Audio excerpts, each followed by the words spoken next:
Everybody loves the new game, Old World. Everybody wants to learn about how.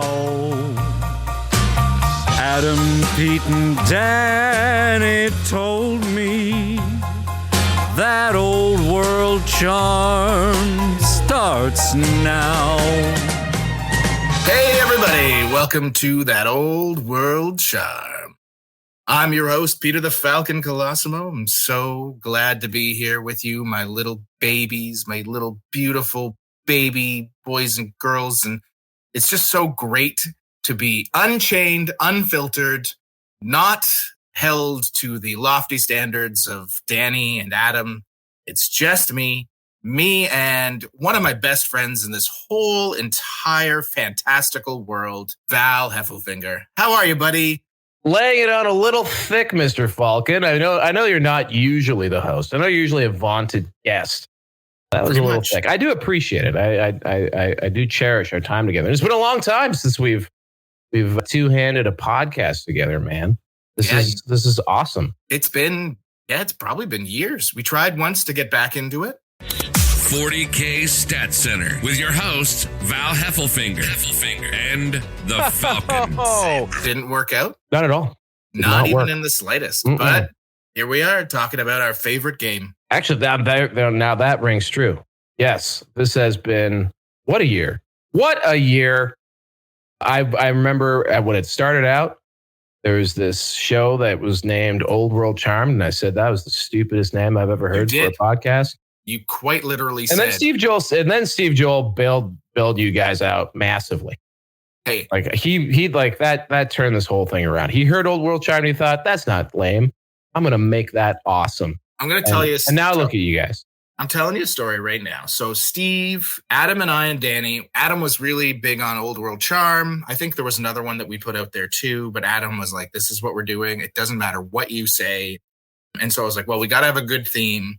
And I created one of the themes that Steve actually ended up using. And Danny sang it for us on in a chat. And I was just like, yep, this is it.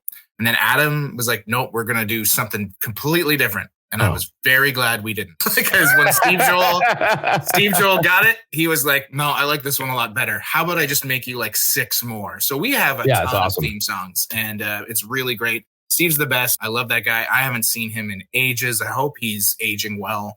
He was dipped in wax last time I saw a photo of him. So the man is like a living legend. He sure is. Like genuinely in parts of the Southern Hemisphere, a genuine living legend. And he sings hilarious parody covers for your very niche Old World podcast, which I take great joy in. Now, first patron. I think I'm patron 001. Yeah. And proud of it. So great to be here. It's an honor to be invited. The Old World charlatan himself, Val Hefflefinger, here for you, sir. Wow. What are we doing? What is even happening? Well, we're here to talk about We're here to talk about Orcs and Goblins. And that was why I kind of asked if he wanted to be on the show. Danny's away finishing up his work on the bar while he's living in Alaska now. Adam is prepping to fly to the WTC in Belgium. So I'm kind of been solo and I'm on vacation. I was really excited to throw a few extra episodes like in the hopper in case we had a slow week. And everyone was like, nah, you're on your own, kid. So I said, well, I know one man who has more free time than I do. And I'm not even on vacation. So we're here to talk about Orcs and Goblins. And you, as I remember, are quite the fan of the green Ghiblies. Big fan, but I'm a huge homer for all green skins.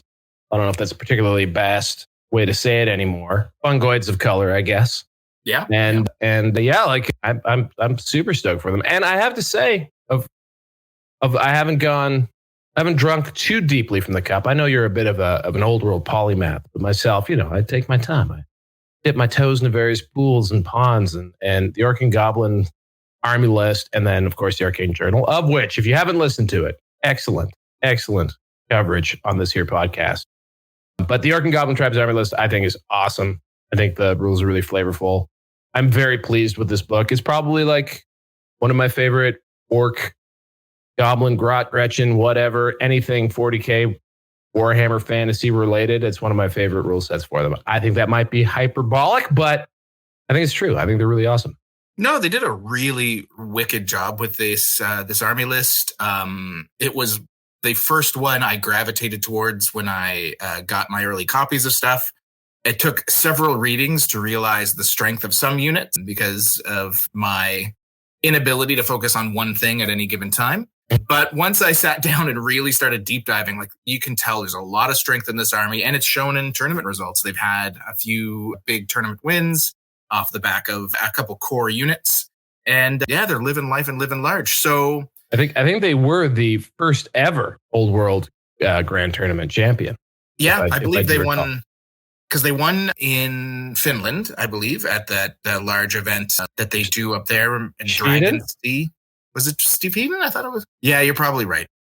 Sweden, I do believe. Yeah, it was a Fantasia Fanatic, right? Yes. Yeah, our old friends at Fantasia Fanatic. Yep. So they won there. They've won a few other events. Yeah, they're just like a very competitive army. They have just enough goofiness for any orc player to really like get into while still maintaining that quality of strength. And I love that about them. And then they have a tasteful amount of goofiness. I couldn't agree more. And they have, like, in my opinion, the best arcane journal so far by far. Oh, got it. Yeah. Not just from a strength perspective, even though both armies are very strong, but just from a flavor perspective compared to the others, in my opinion. So we've just jabbered on for like 7 or 8 minutes, and we still got about an hour and a half to go to get through this. So that's why we got Dickie on our side. Oh, Dickie. Let's get into it. For those of you listening at home, if you want to open up your Ravening Hordes book, we're going to start with the Orc and Goblin Tribe special rules. When we do a book review, we like to start with the special rules so that when you're listening to the unit recaps, you have a better idea of what we're talking about. We don't like that they're at the back of the army rules because that doesn't help anybody. Games Workshop has never been good at formatting a book. They just provide you with awesome rules. They just don't know where to put them. So let's get started. Val, you want to take away with Biggins? Oh, sure. All right, here we go. The biggest, strongest, and fightiest orcs are Yoda. No.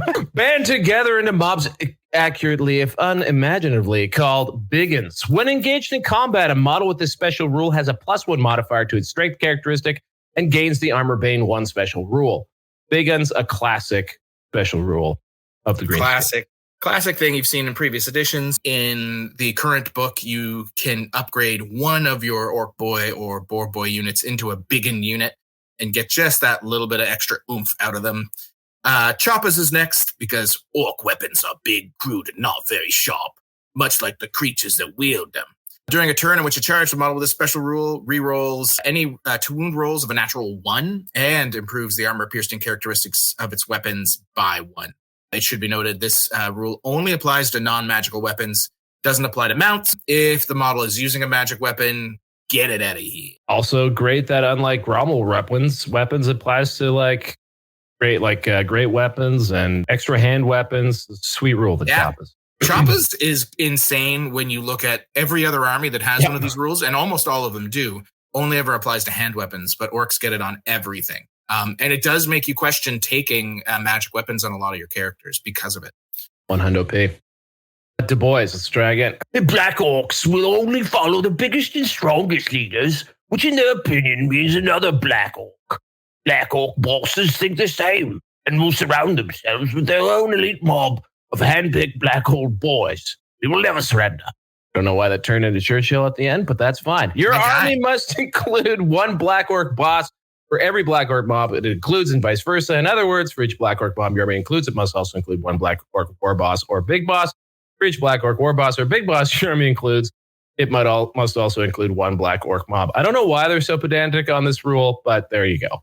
Well, it's because Black Orcs are insanely strong for their points. They're one of the best infantry units in the game, and this is like the slight way they chose to tamp it down by saying, like, also some of your best characters you want to take these guys. Fear of elves.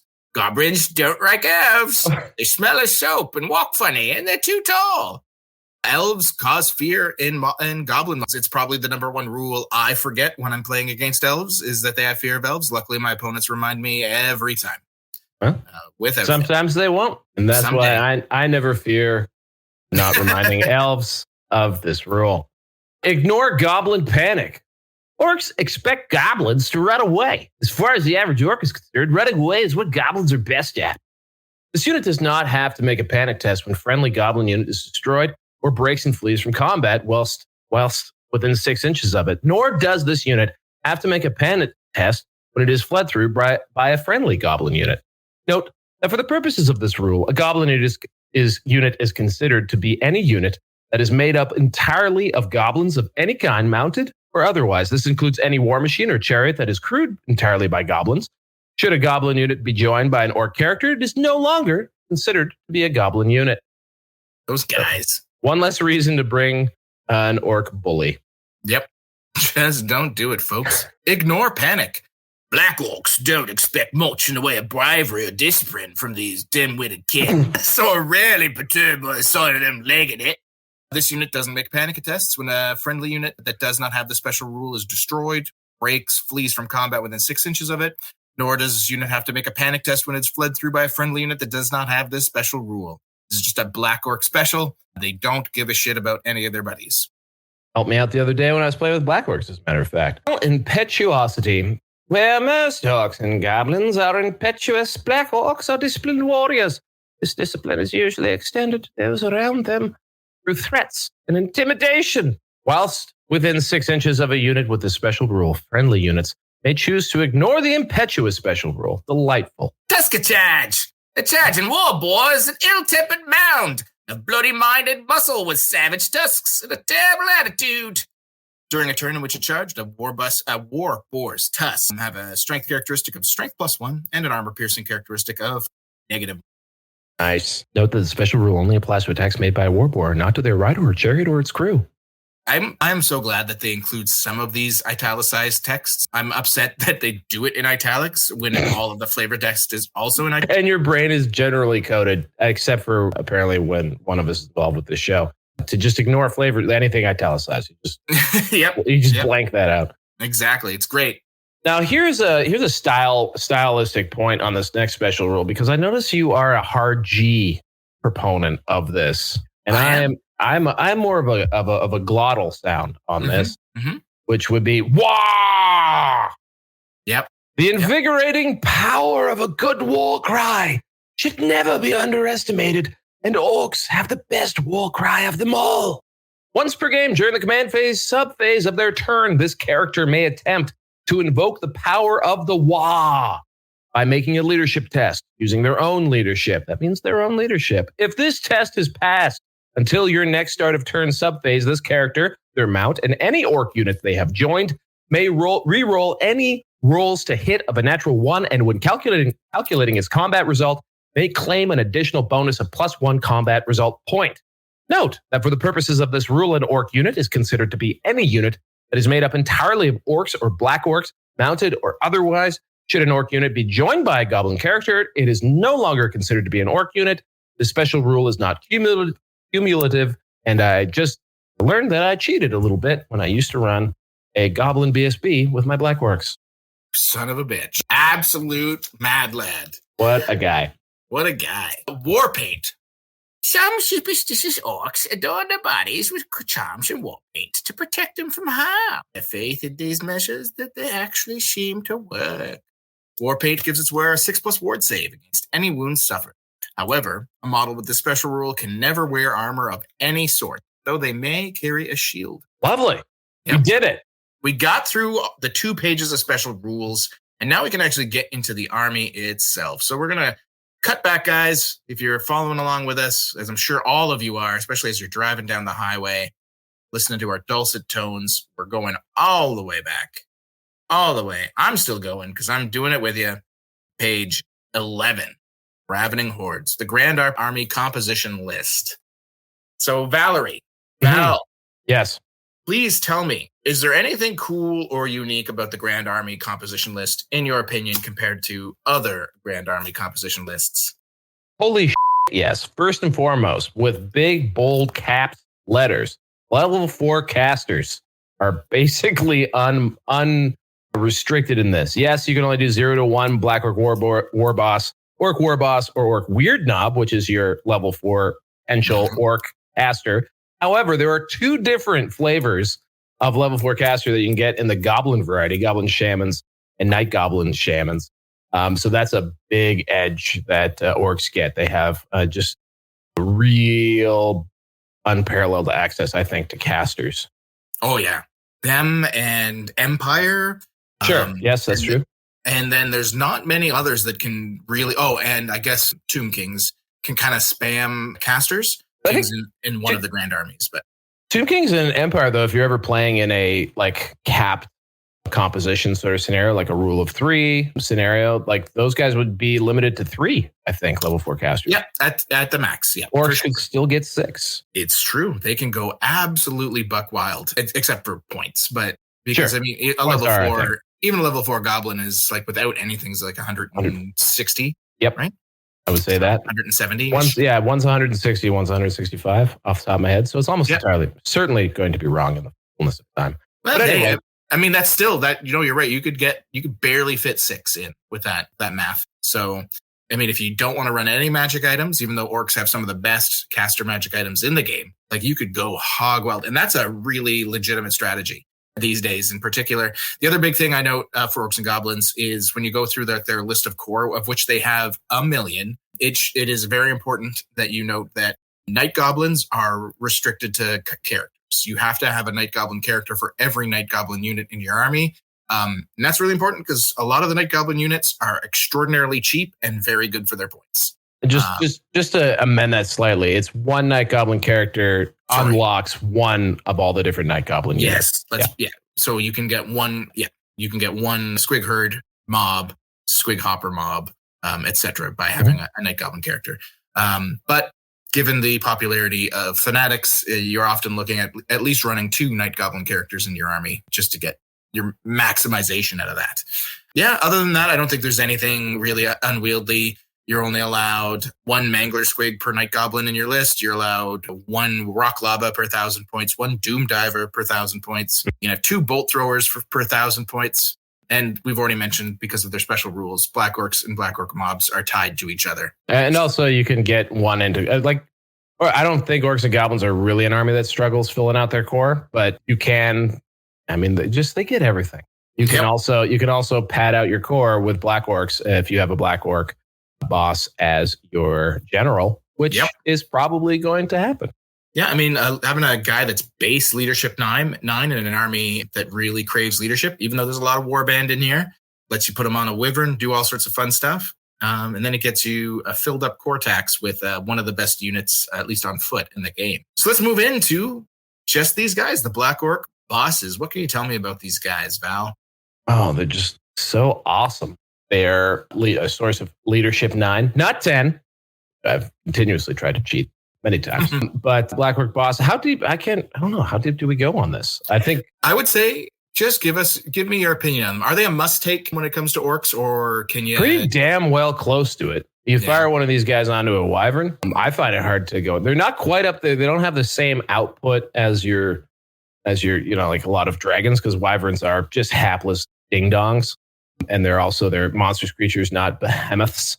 But the Black Orc War Boss is weapon skill 7. He's got 4 attacks. He's got devastating charge. Is that what it's called now? Furious charge now. Yep. So 5 attacks on the charge. Choppa's rule. He can wah himself. He's just he's a big old herdy unit. You throw some troll hide trousers on there.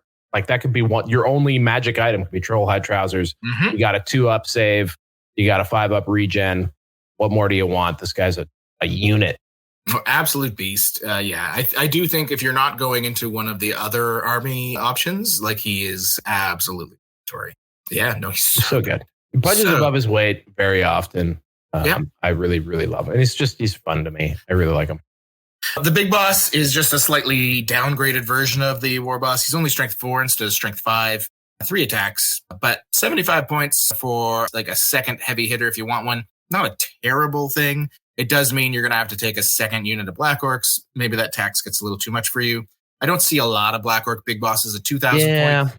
Yeah, just a little too overshadowed by the war boss. I don't know. I don't know if it's that big of a deal, but T5 is also a thing on these guys. Yeah, T5 is kind of nuts.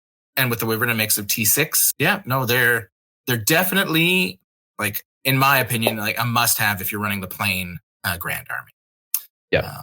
And the thing about the big boss is very valid. Like that second unit of Black Orcs and the big boss being a little bit more spendy than a regular orc boss just make Orc Big Boss makes him really hard to get, even though I would love to use. There's actually a sick Black Orc Standard Bearer model from Forge World. I'd love to use one, but we do. Yeah, unfortunately, BSB's also not as useful as they still have some use, but now we got our regular Orc bosses.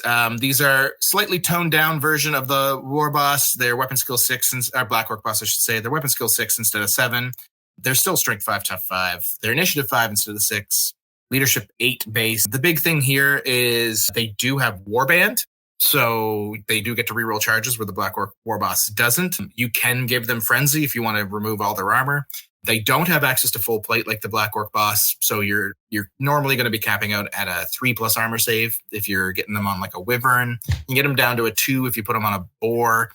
That's getting into danger territory. But yeah, otherwise, still very solid. Like I wouldn't say if you had an Orc War Boss, you're making a giant mistake, although Leadership 8 and is kind of a downer. If you're doing both an Orc War Boss and a Black Orc War Boss, I could see that being legit, especially if you're getting like double Wyvern. Yeah, and you got that. I mean, like, I don't know. For 25 points, he's worse in every way, except for Warband.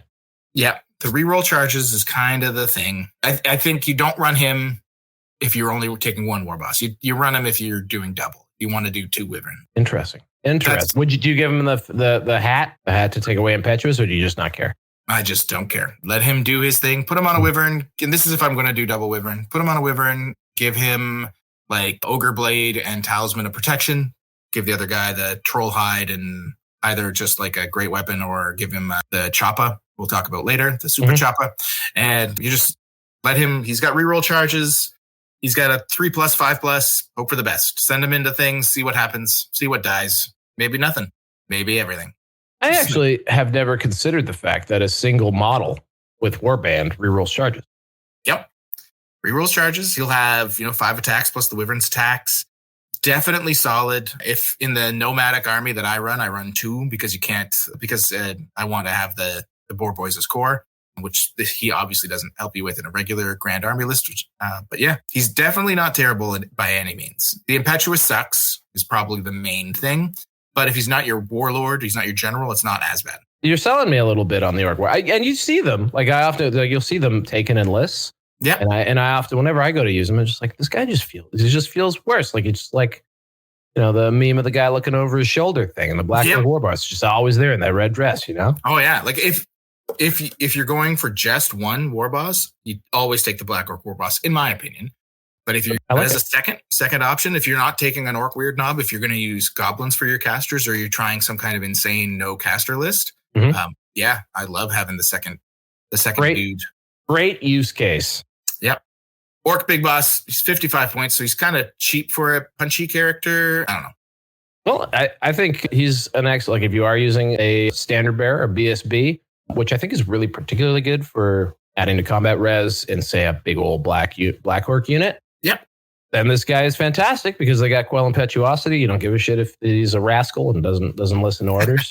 So yeah, he's super handy. Actually, the Square-based online tournament, SBOT, is currently the finalist is running a Grand Army of Orcs. And he runs his Big Boss BSB on a War Boar. Nice. In a unit of Black Orcs, which I thought was like crazy awesome, like tech. Because it displaces the models in the unit. So they actually like it gives a bit of a rank bonus. He's just a really good, I don't know, but it looked like a really nice little utility piece. Adds +2 to the combat res. It was really great. I give kudos to that fella. Oh, I like that a lot. Yeah, it takes up 2 spaces in the unit. Doesn't have to worry about It doesn't have to worry about Impetuous. Does in the off chance that the Black Orcs fail a panic test or something, getting that reroll is never a bad thing. Yeah. Orc Shaman. So for Orc Shamans, Val, you want to take this one away? Well, Orc Shamans don't often get in my list. They're the only source of battle magic. I think that's the biggest thing for the Orc Shaman.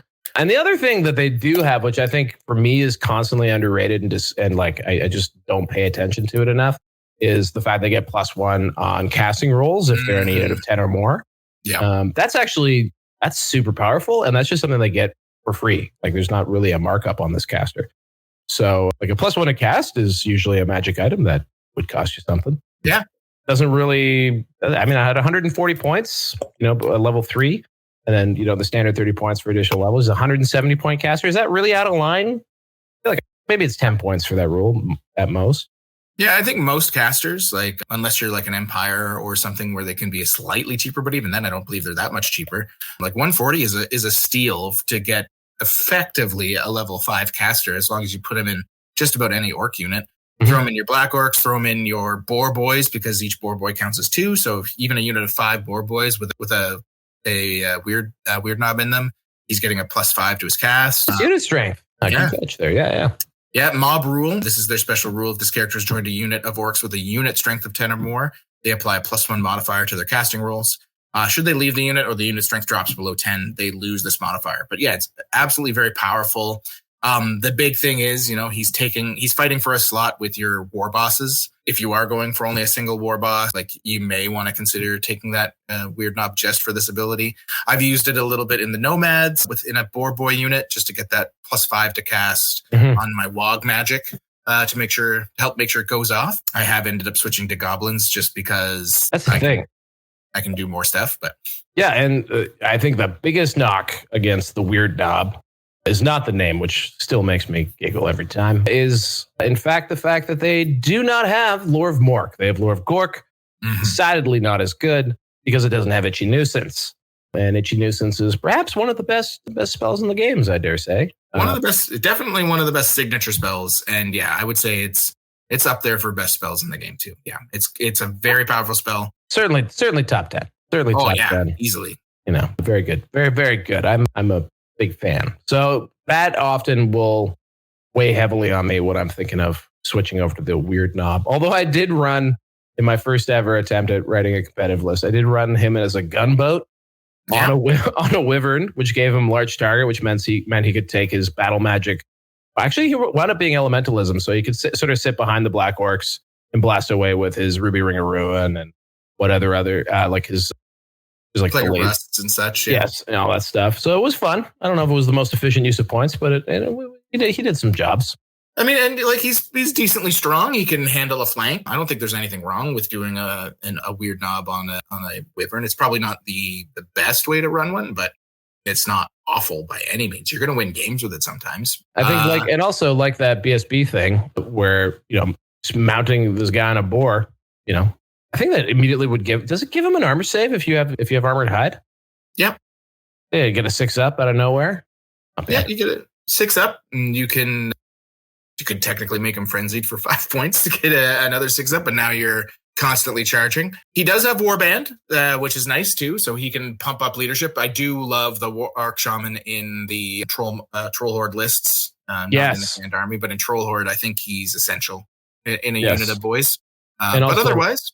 Yeah, and WoW Magic as well. A lot of that stuff is command range bound as well. So increases his distance that he can share his good news. Yep. I think he's a swell pick. I think he's just slightly overshadowed by the goblin options. Love him. Next up, goblin bosses. So these are the regular goblins. Strength 4, tough 4, weapon skill 5, initiative 5, 4 attacks, 60 points. I think the key is he's only 60 points. He's naked as a jaybird, though. You have to pay for a 5-up armor save at best, unless you're going to take some magic items to try and boost it further. Impetuous, Rallying Cry, Warband. I mean, not bad for 60 points. I don't see a lot of the regular goblin bosses out there because the Night Goblin version unlocks stuff compared to these dudes. But exactly. I think maybe in Nomads, when you're trying to do cool stuff with Great Wolves and things. Yeah. Wolf Riders. Yeah, and Kiknik. Maybe you might see one pop up. Oh yeah, because of the fact that you kind of have to find ways to cram Night Goblin characters in. The sort of Night Goblin big boss, I think, appears the most out of all these guys. But I feel like pretty just at surface level, pretty efficient character here. No, I think you're not crazy. Like on the charge, he's initiative 8, 4 attacks. He doesn't have choppas, unfortunately, but true. It's. I'm just gonna furiously scroll up because actually. The Choppas thing and the Warband thing for the regular Black Orc base. So 15 more points get you the big fella, the Orc version of it. Because I just feel like if you just sprinkle these guys, like there's a part of my brain that I always get distracted and never actually fall through on this. But just taking goblin units, not necessarily normal goblins, but like obviously Night Goblins, and just packing them. Like this was an old 8th edition move. Just pack them with goblin big bosses and war bosses. And suddenly they're not punks. Like they have some staying power, a little bit of staying ability. Yeah.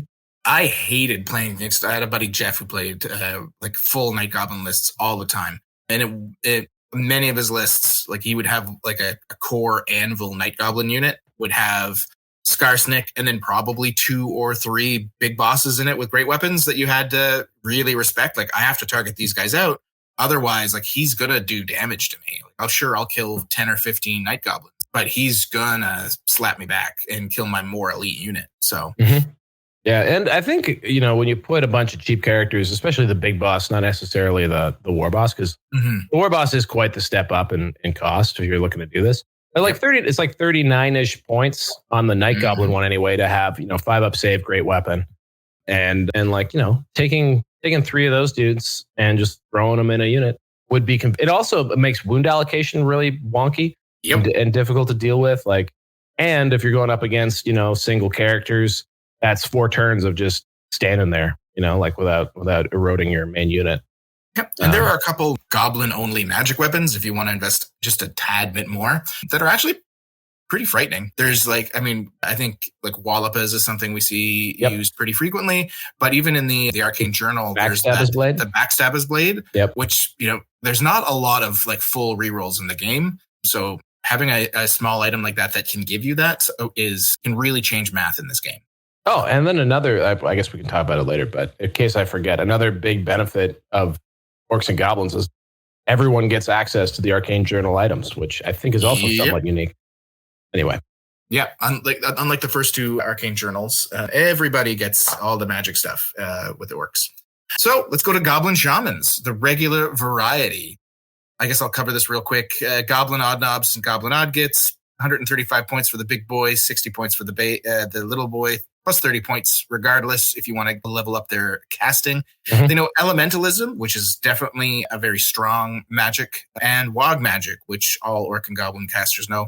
It's very good for doing a very specific kind of thing. Everyone except Drews. Yeah. Oh, yeah, that's true. He's the troll magic only. Anyway, I don't mind the regular Goblin Shamans because you can put them on wolves. And I think that's like the big bonus there. And I love Elementalism. It's one of my favorite magic lures. Despite like the power of illusion and battle magic. Elementalism still has my heart.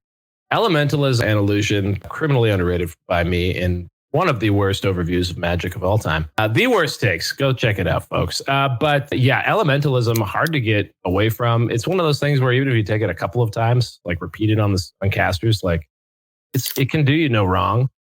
I look forward to, I don't know if we'll talk specifically about WoW Magic. I don't know if you guys have actually ever really gone deep into it. Maybe at the end we will, because WoW Magic it's interesting. I'd love to hear your thoughts on its various use cases, because it feels like a bridesmaid to me always.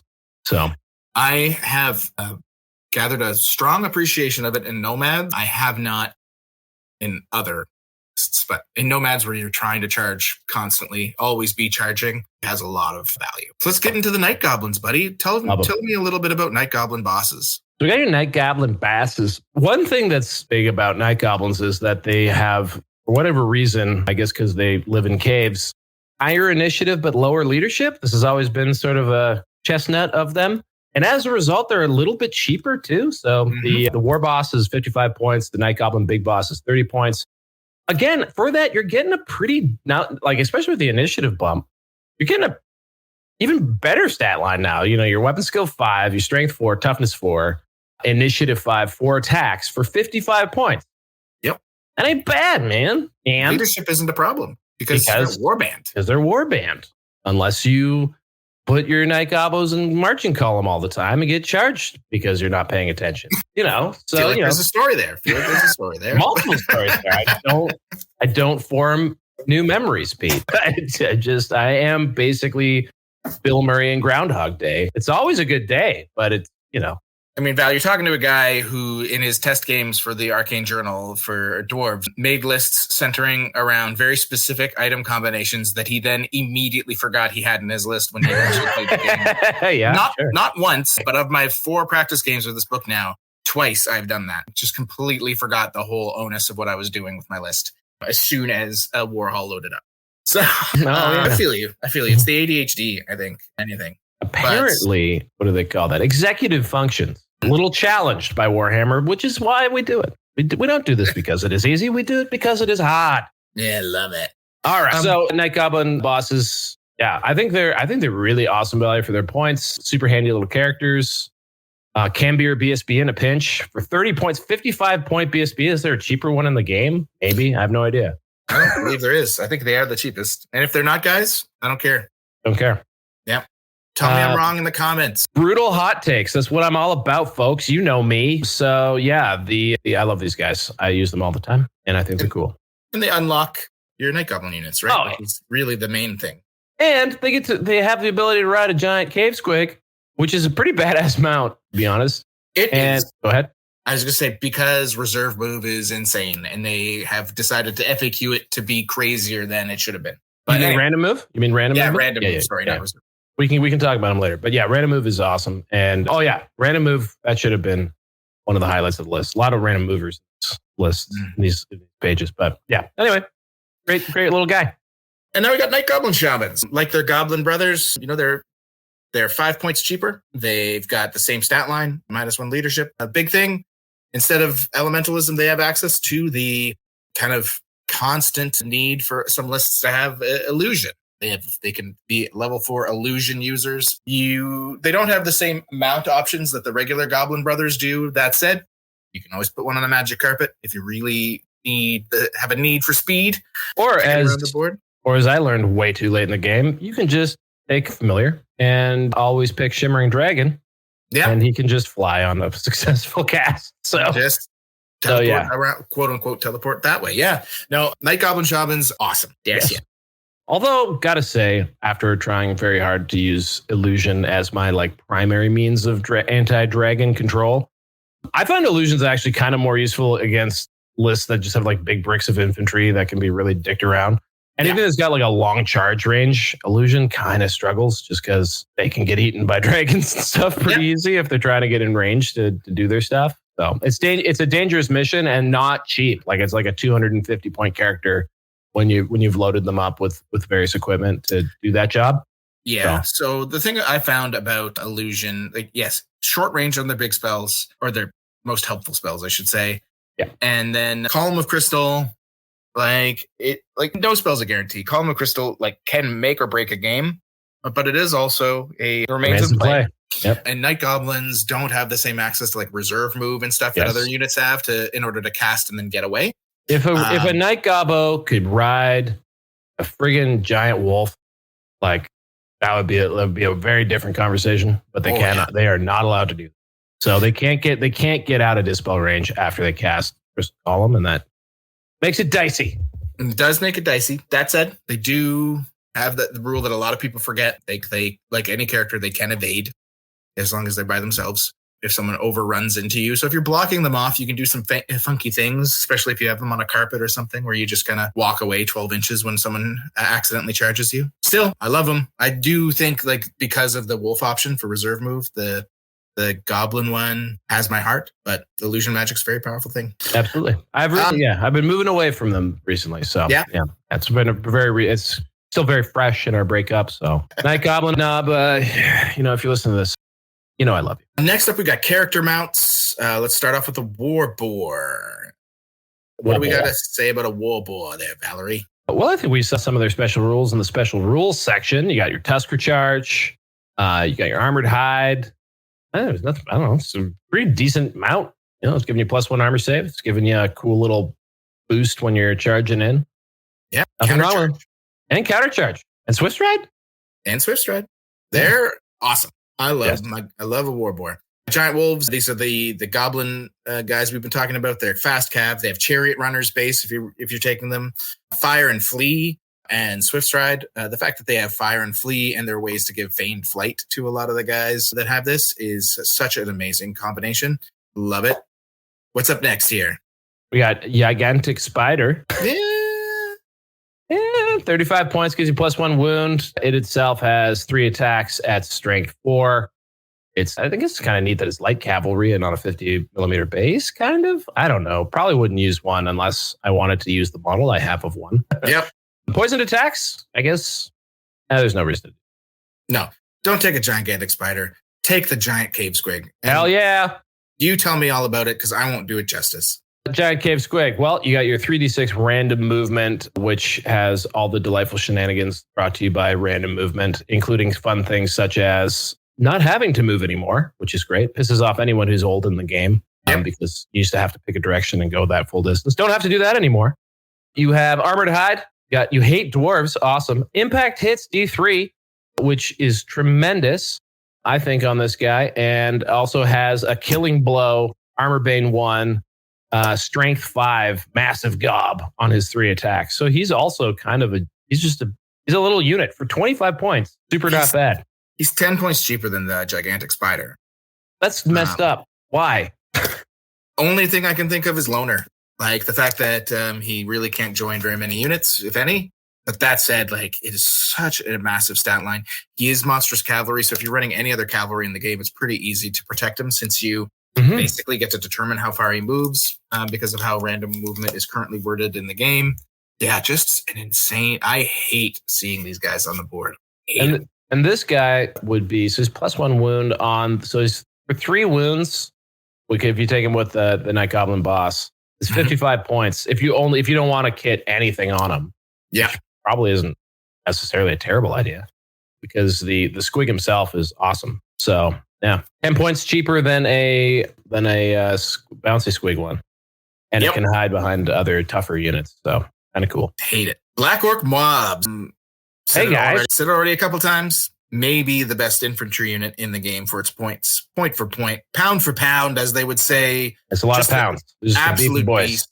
Their base weapon skill 4, their strength 4, their tough 4, their initiative 3, they're 12 points a piece. They come stocked with full plate armor, which is absolutely insane. They can take either each guy, by the way, because they have Motley Crew, which is just a beautiful thing, can either take additional hand weapons or great weapons. All of them can take shields if you want, and you probably do. They can pay 1 point for stubborn, which is incredible. You can choose to pay for veteran as well. Super incredible on these guys, veteran, I think. Oh, I love it. I like the fact that fully kitted out, they're still only going to be 17 points with great weapons and shields if you want to do both. Which you do. You probably do. Like that is still a steal for this stat line. And like they have choppas, so you're getting your wound rerolls. They have Furious Charge. Talked about. They have Furious Charge. They ignore panic. They have Quell Impetuosity, which is very important in this army because they're going to be the thing that keeps the rest of your army from doing the awfulness. And Motley Crew just messes with people's head all the time, like trying to figure out what's actually going to die when you shoot somebody. Like, yeah, and it just also means that you can have a bunch of great weapons who you're still rocking that 4-up save from their full plate, but as long as, and I think this was a recent FAQ, as long as at least half of the models in your fighting rank are using their hand weapon and shield, they all get the 3-up save. Yep.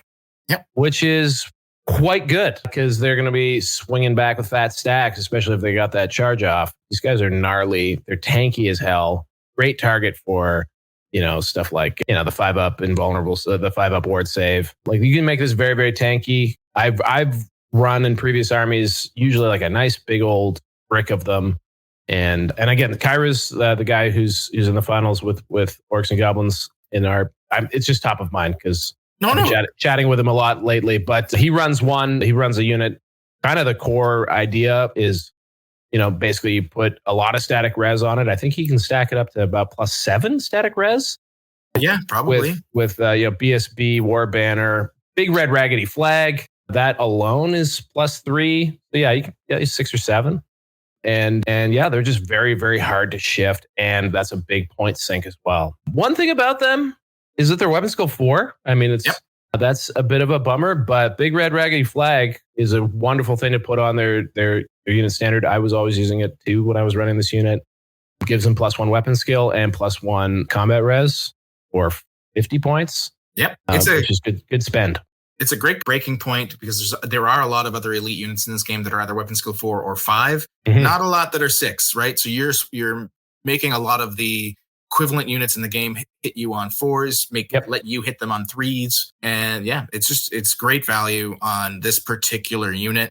It's one of the few infantry units where if you said like, I'm running 20 or even like 25 of them in a list, I would be like, yep, I see it. Do it. That is not a terrible decision. Yeah, I love these guys to death. And heavy infantry. So if in a pinch, if they have been weeded out by some lucky spells or anything, you can drop them 4 wide and still get that massive combat bonus.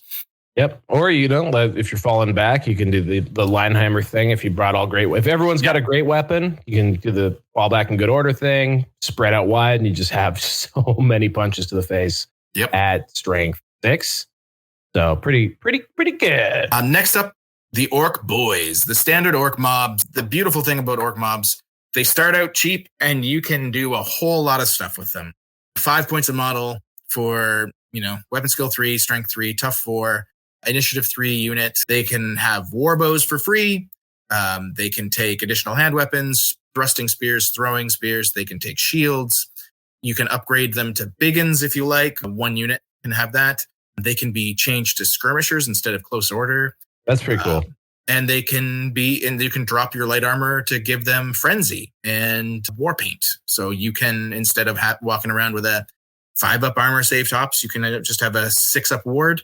You can also take a big stab, which gives the unit impact hits D3.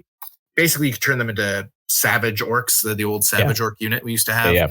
I don't mind orc mobs at all. They're great, like filler units. The way I've used them outside, like in Grand Army, because we've talked about them in Arcane Journal for other reasons, but in the regular army, I've used them as a skirmishing unit. Like just give them extra hand weapons and frenzy and war paint. Take like 10 of them. It ends up being like 70 points. It's crazy. And you end up with like 4 attacks on the charge each. And you don't care if they die. You're just like, okay, I lost 70 points. But oftentimes people have other targets and you run them up the board and they hit a flank because they have a 360 charge and they murder something. So I don't want to read too much into it, but I mean, like I've overlooked orc mobs entirely. The only time I've ever thought about them, I think, is in Troll Hordes because of a lot of the reasons we were talking about with the shaman and cooking them up and giving them frenzy and getting my old savage orc brick out. But like just at face value, sometimes you just got to look at the brass tacks, which is 5 guys, 5 toughness, 4 bodies, 25 points. Yep. That's like immediately, that feels like crazy value. There's a lot of cute little things you could do with orc mobs if you really wanted to. Another thing about going with the frenzy route, and we'll talk about, and I like to do it on the boar boys, but even with these guys, they can take a magic standard. You can give them poison attacks or give them something else if you really wanted to. But also, like you're saying, run them as cheap as you want. And especially if we ever move to some kind of a mission pack where it's not just kill, where you actually have to stand on stuff or stand in particular places to get action points. Monkeys, in their future for sure. They become like a godsend. And like they are impetuous, but they're movement 4. They might be impetuous, but not that impetuous. I mean, they'll get there when they get there. So like anyway, this is a very recent thing that I've even begun contemplating. But yeah, I've overlooked orc mobs up until this, like literally last week, and I think there's definitely some play there, especially when you're just looking for units to put on the board, because like black orcs are expensive, your casters are expensive. Like most lists I write, I don't know about you, but it's about 1,000 points of characters. Oh yeah. So like 900 is I get to very quickly. Yeah. So like it's having just the ability to put stuff on the table for this cheap, like that's got to be good. Gotta be good. Okay, tell me. I like goblin mobs. Yeah, tell me. What is your opinion on goblin mobs? Do we give them a lot of talk? Can I press the right button the first time? Nailed it. Goblin mobs, they stink and I hate them. I don't know if they're that bad. They are that bad, aren't they? They're 3 points a model. They're 3 points a model. Weapon skill 2, which sucks. I hate weapon skill 2 so much, especially since you can be hit on 2s now. Yep. Weapon this is sort of a classic goblin stat line, always weapon skill 2, but now they gave buffs. This didn't used to be the case. Best used to be it was 3+. Now it's 2+. These guys just die so fast because of it, including the night gobos. Because you need weapon skill 5 to hit on 2s against these guys? Yeah. That's not rare. It's not a rare breakpoint. They, other than that, initiative 2, leadership 5, they do have warband. close order, board. They are impetuous. They just stink. I don't know why you would bring these guys, other than the fact that you just like them for some reason. I mean, you could take nasty skulkers. Pretend. Oh God! Do we even have to talk about nasty skulkers? I'll just say this: nasty skulkers were GW's attempt in 8th edition to make you want to take goblin mobs, and they were better in 8th edition. They were still not great. No. They still did not do anything for common goblins. No. So these guys are 10 points. They're weapon skill 4 at least, initiative 4. They get 2 attacks. They have armor bane 2 and strikes first. When you if you pay for the nasty skulker upgrade on a unit, you can take up to 3 of them in any goblin mob. They're basically like shitty assassins. You don't put them on the board. The first time your goblin mob gets into close combat, they pop out and they're like, "Hey guys, guess what?" And they stab a guy. They might kill a single dude. Maybe, and then they die. But you might spike and kill 2 guys. So there's that. Okay, look out. Maybe there's play somewhere with skirmishing goblin mobs, just like with skirmishing orc boys. But just literally was about to say like that would be the only, and like maybe a skirmishing goblin mobs with short bows and the poison thing. Maybe that's something. You know, a little cloud of poison. Maybe that's the go. Maybe that's the go. Do it, guys. All of you. It's still like, yeah, if you want. Yeah, I don't know, man. I'm telling you this because I might have to play you in a tournament. I want you to run that unit. Or you know what? Out there, just someone really, because you can buy them again for a lot. Like this was one of those units that during the Dark Ages where you couldn't buy. I mean, you still can't really buy any models, but like you really couldn't buy any models. Yep. Goblin mobs, you couldn't find them because no one owned them because they sucked. So they were like sort of a rare. They were a bit of a rare thing. And I think that will continue into the future. I think they will continue to be rare. Here's one of my favorite bridesmaid units coming up next, though. Tell me about it. The Snotland Mob. And this is a swarm, painful unit of size of 2+, because they're 35 points per base. They are movement 5. They have 6 wounds, 5 attacks. However, that doesn't really matter because they're immune to psychology. They're impetuous, loner, open order, skirmishers, unbreakable, and vanguard. So these guys would be, and maybe even are, just excellent get in the way units. Actually, kind of because like the downsides to swarms aren't there anymore. You used to be able to sort of run through them and stuff. Like now swarms can be really sticky, annoying things, but just feel a little heavily pointed. Yeah, there's a lot of books that have these like swarm units that are 35, 40 points with a stat line that makes you say like, I could run this, and that I just don't see people doing it. Like there aren't a lot of unbreakable units in the game that don't have a downside. Really, the downside for these guys is their stat line. That's it. But 6 wounds, so 105 points for 18 unbreakable wounds is like, it doesn't feel bad to me. And they actually have a ranged attack, I guess, technically. 6-inch ranged attack. Yeah, they have throwing weapons, my guy. Oh, I've never noticed that. That's hilarious. They have strength 2, 6-inch range. Well, I mean, hear me out. Like you put these guys in marching column. They move 15 inches. Yep. And you can do a traditional redirect that way. It's like if they're not skirmished, you know, like they can actually cause real annoyance. You know, that's a minimum of 70 points. So that's 12 annoying ass wounds. I don't know. I just feel like they take a little while to chew through. No, I like it. I think that there's a legitimate strategy here, depending on how the game continues to play out, where swarms like this become something people want to take for sure. Yeah. Especially around a faster army, like to have something like this to do your redirecting for you. It's great. Unfortunately, we have other units in this army that are really good at holding stuff up. And we also got things like night goblin mobs. Hey guys. 3 points a model. So they're basically goblin mobs, but better. They have their shittier leadership. It doesn't matter because you're going to put a character in them. Well, actually, even if you just do the boss upgrade, same difference. Yeah, pretty much, I guess. They can take thrusting spears. You can replace your shields with bows if you want to go that route, short bows, which is not terrible. A little bummed about the +1 point to take for the short bows. Yeah. Yeah. I feel you. Yeah. 20 points can give them the netter special rule, which is at the beginning of the combat phase. You can choose to entangle one of the enemy units you're engaged with. To do that, you roll a d6. On a 1, you entangle yourself. On a 2+, the enemy unit suffers -1 to their strength, which is incredibly annoying for a lot of units. especially with Night Goblins being toughness 3, you'll often end up bumping somebody from 3s to 4s when they're trying to kill you, or 4s to 5s. And probably the most important thing for people, and this was recently FAQ'd, is you can take up to 3 Fanatic per Night Goblin unit. Although now... per 10 Night Goblins. Now per 10 Night Goblins in the unit. Val, what is up with the Night Goblins? What is good about them? The Night Goblins are, I think first and foremost, the conversation starts with Fanatics. If Fanatics didn't exist, there might still be a place for them, but I think your Orc boys would probably do the job better.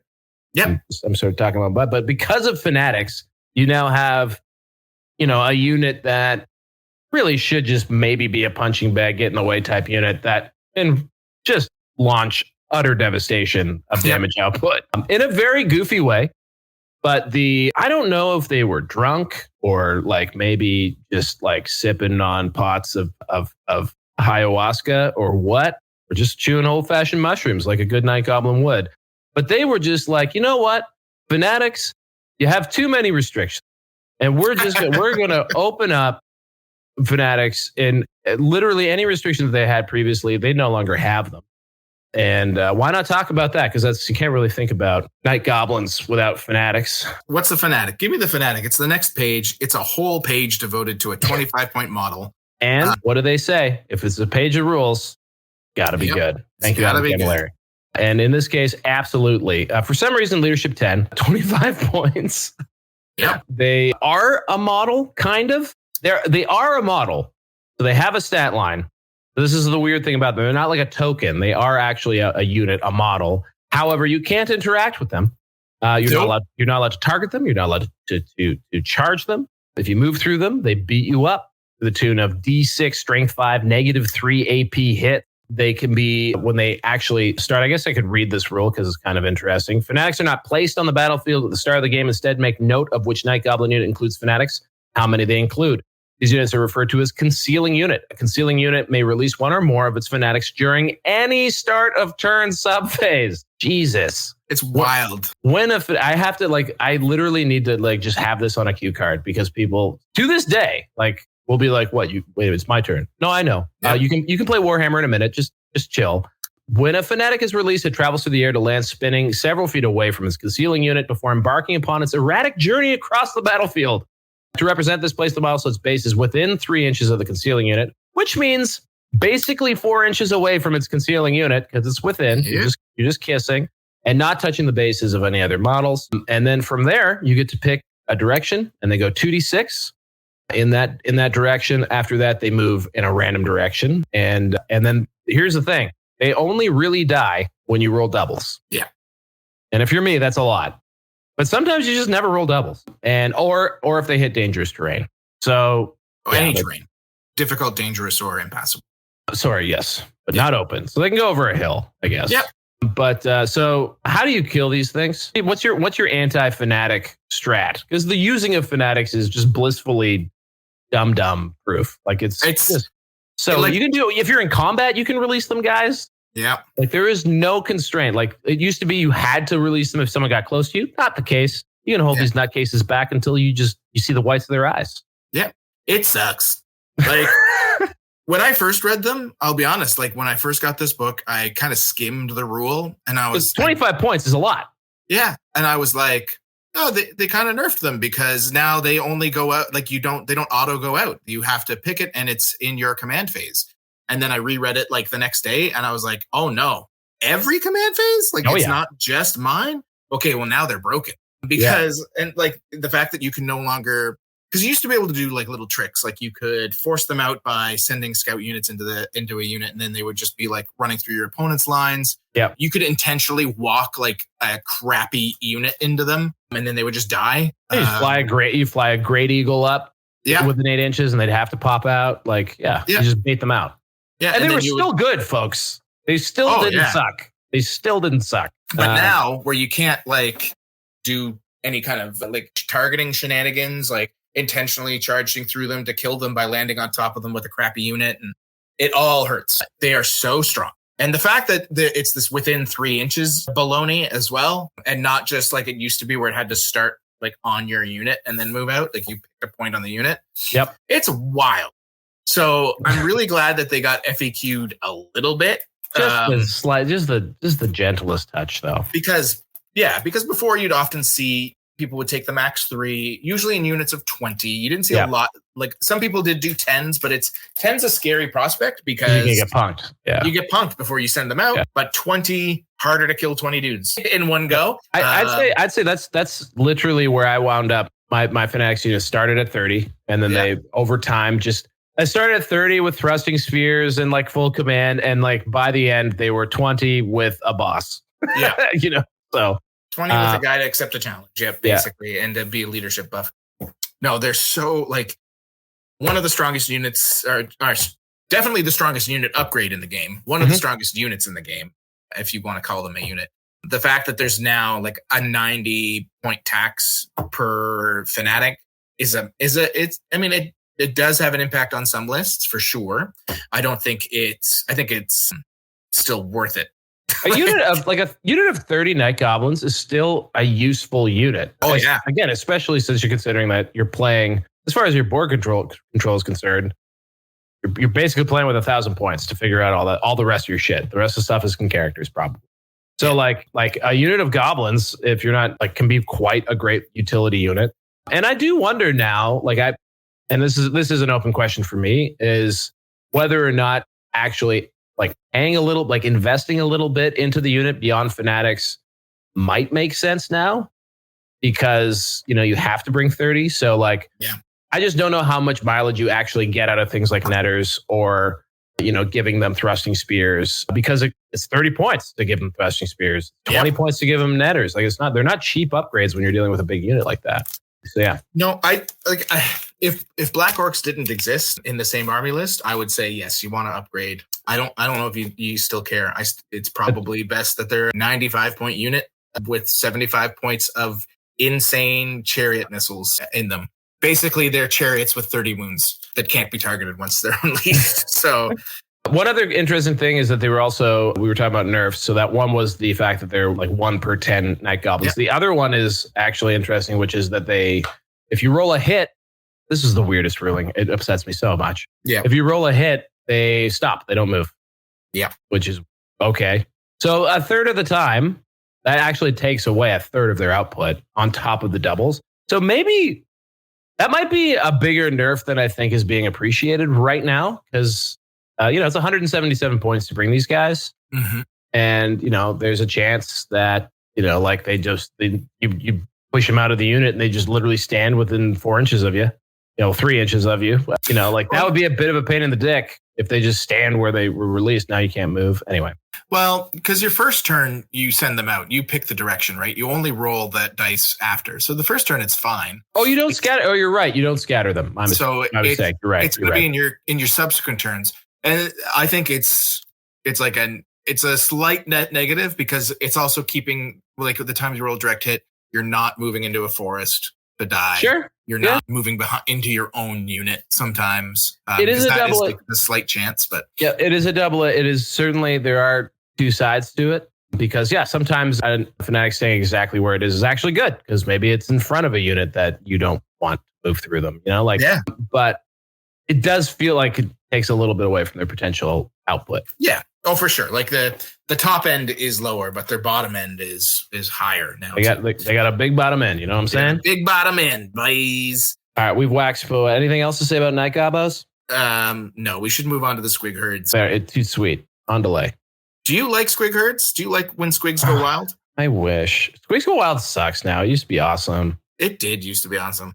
Yeah. Squig herds, what sucks about them is that these are the only non-random movement squigs. Why? Because they got those herders behind them, keeping them in check. Fair point. That is exactly why. But the other ones are ridden by dudes. I guess they have less control if they not right behind them. Yeah, I think squig hoppers, like they're a little too high to be able to do what they're supposed to. I originally immediately put them in my list because I love these guys, and they used to be really good. And then I took them out because I couldn't figure out why I would use them. But I don't think that's necessarily accurate. I think they could be good. Am I crazy?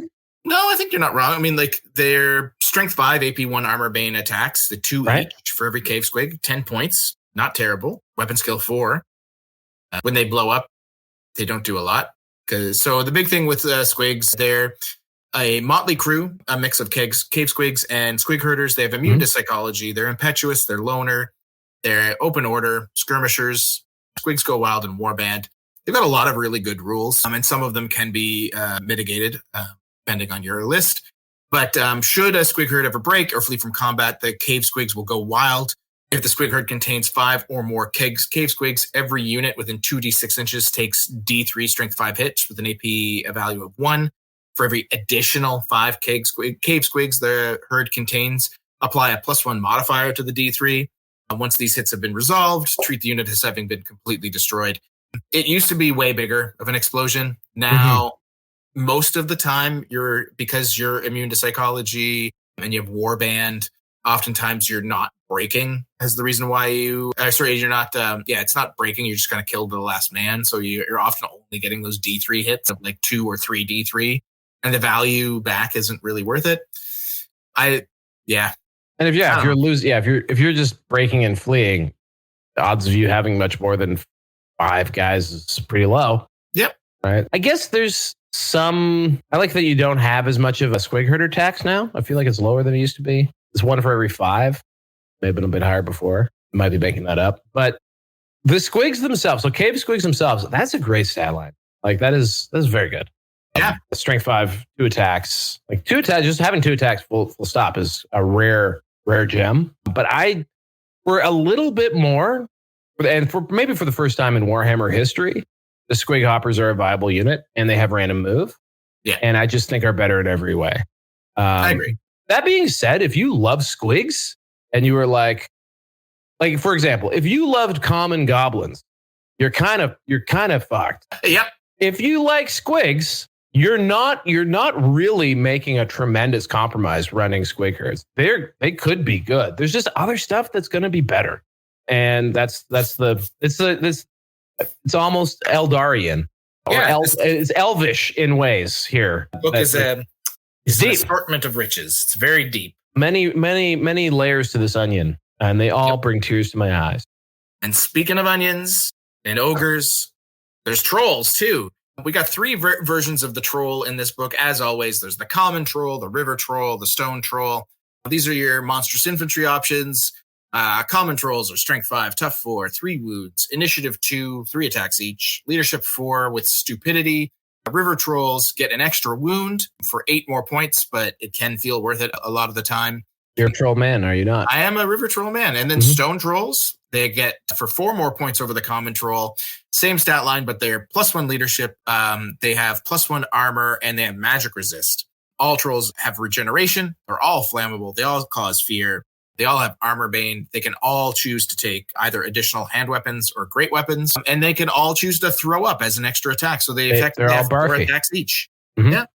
I love trolls. The thing about trolls is that if you love trolls, you just run them in the troll mob because it makes them infinitely better. In a regular list, I find you run out of space quick before you get to the trolls. Again, it would have to be something that you would want to center around trolls. And like, if you want to do that, we have the list for you. There's a whole army that does that. And a great episode as well if you want to learn more about them. Similar to Orc Boar Boys, although I feel like I would like you to talk about Boar Boys because I steer clear of these guys. It might be a hangover from 8th for me. Yeah. And also, I'm not I struggle with cavalry. So what do you love about the Boar Boys? Because there's so much to love. In our deep dive of the Orc and Goblin tribes, just forgot to talk about Boar Boys, and they're very good. Yeah. So I do have I don't know if I'm just gun shy. Maybe they're the cool girl at the dance and I just can't handle them. I don't know. Yeah, like I've had people, I've seen like some like media suggest that Orc Boar Boys are the best heavy cavalry in the game, and I think that's an exaggeration. I think they're better because I think like Blood Knights exist. Yeah. And there's a few other units that are as good for different reasons, but they are a very cost-effective heavy cavalry unit. So Boar Boys, they're base 15 points, but you're probably not going to be running them at 15. Weapon skill 3, strength 3, tough 4, initiative 3, single attack. The War Boar, of course, is also strength 3 with 1 attack, initiative 3, movement 7 on these guys. They come base with hand weapons and light armor. The boar has armored hide. So your base is just like a 15-point dude with a 5-up armor save. The thing is, you can take a lot of upgrades, and even with all those upgrades for heavy cavalry, they're pretty cheap because you can take cavalry spears for a single point. Now they're strength 4 on the charge. You can take shields for a single point. You can upgrade to heavy armor for a single point. So for 3 points a model, now you got guys charging at strength 4, AP 1. They have a 3+ armor save, which is at 18 points a model is actually quite good. Would it be AP 2 because of Joppas? Yes, sorry, AP 2. Yeah, so, strength 4, AP 2, rerolling 1s to wound, and they have a furious charge. So they're totally missed that. Yeah, and they have counter charge, and they have Tusker charge. So on a charge or a successful 3-inch counter charge, this unit's got, 2 attacks a piece at strength 4, AP 2, plus their war boar is an additional strength 4 attack at AP 1 with armor bane. They're rerolling to wound. You can, instead of taking the 3+ armor save, you can go down to a 5+ armor save, but have a 6+ ward save because you can make these guys frenzied. Or you just give them a banner. Or you can give them a banner. And there's a frenzy banner that exists. There is the banner options for orcs are insane, and they all work very well on boar boys. Yeah, I feel like all the I feel like there's a ton of them that the best use case is definitely boar boys. Oh yeah, and you can give these guys the Biggins upgrade, and so now all of a sudden you're charging at strength 5, you're AP 3, and now you're a legit threat for 20 points a guy. It is a very, very strong unit. You're still only a 3+ armor save top, but that's a very good armor save in this edition because of how things have kind of degraded. Yep. I think they are an amazing unit. It's kind of goes back to the other units we've talked about where there's such an embarrassment of riches in the orc book that sometimes you're just not going to fit them. But in my orc lists, even in the Grand Army, I always try to fit at least a squad of 6. Nice. What does a Grail Knight cost? 43 points, I think. Something like that. And that he's got 2 wounds, right? Nope. 1. He can come back from the dead, right? Nope. Oh. Yep. Do that. Oh my. Can't reroll charges either without special upgrades, and these guys can reroll their charges because they have Warband. Oh yeah, right at the end. Warband. Yep. Okay, so guys, that was basically, I'd say 2 minutes of Pete just saying rules at you, and they were all good ones. Yep. So if you're like me and you've been sleeping on board, and then if you like Orc Boar Boys, do we have the army for you? Because if you haven't listened to that episode yet, in Nomads, they also get impact hits. Yep. And Vanguard. And Vanguard. If it's that's extra silly, but yeah, even in the Grand Army, unlike Trolls, these guys still definitely have a place in a Grand Army. Oh yeah, I like an amazing flanking unit. They do have Impetuous. There are ways to get around Impetuous. There's a whole Thinking Hat if you really don't want them to have it because their champion can take a magic item. So you can throw the Thinking Hat in the champion and for 25 more points. Now they're not Impetuous anymore. It's almost like they pointed the Thinking Hat at 25 points for that very reason.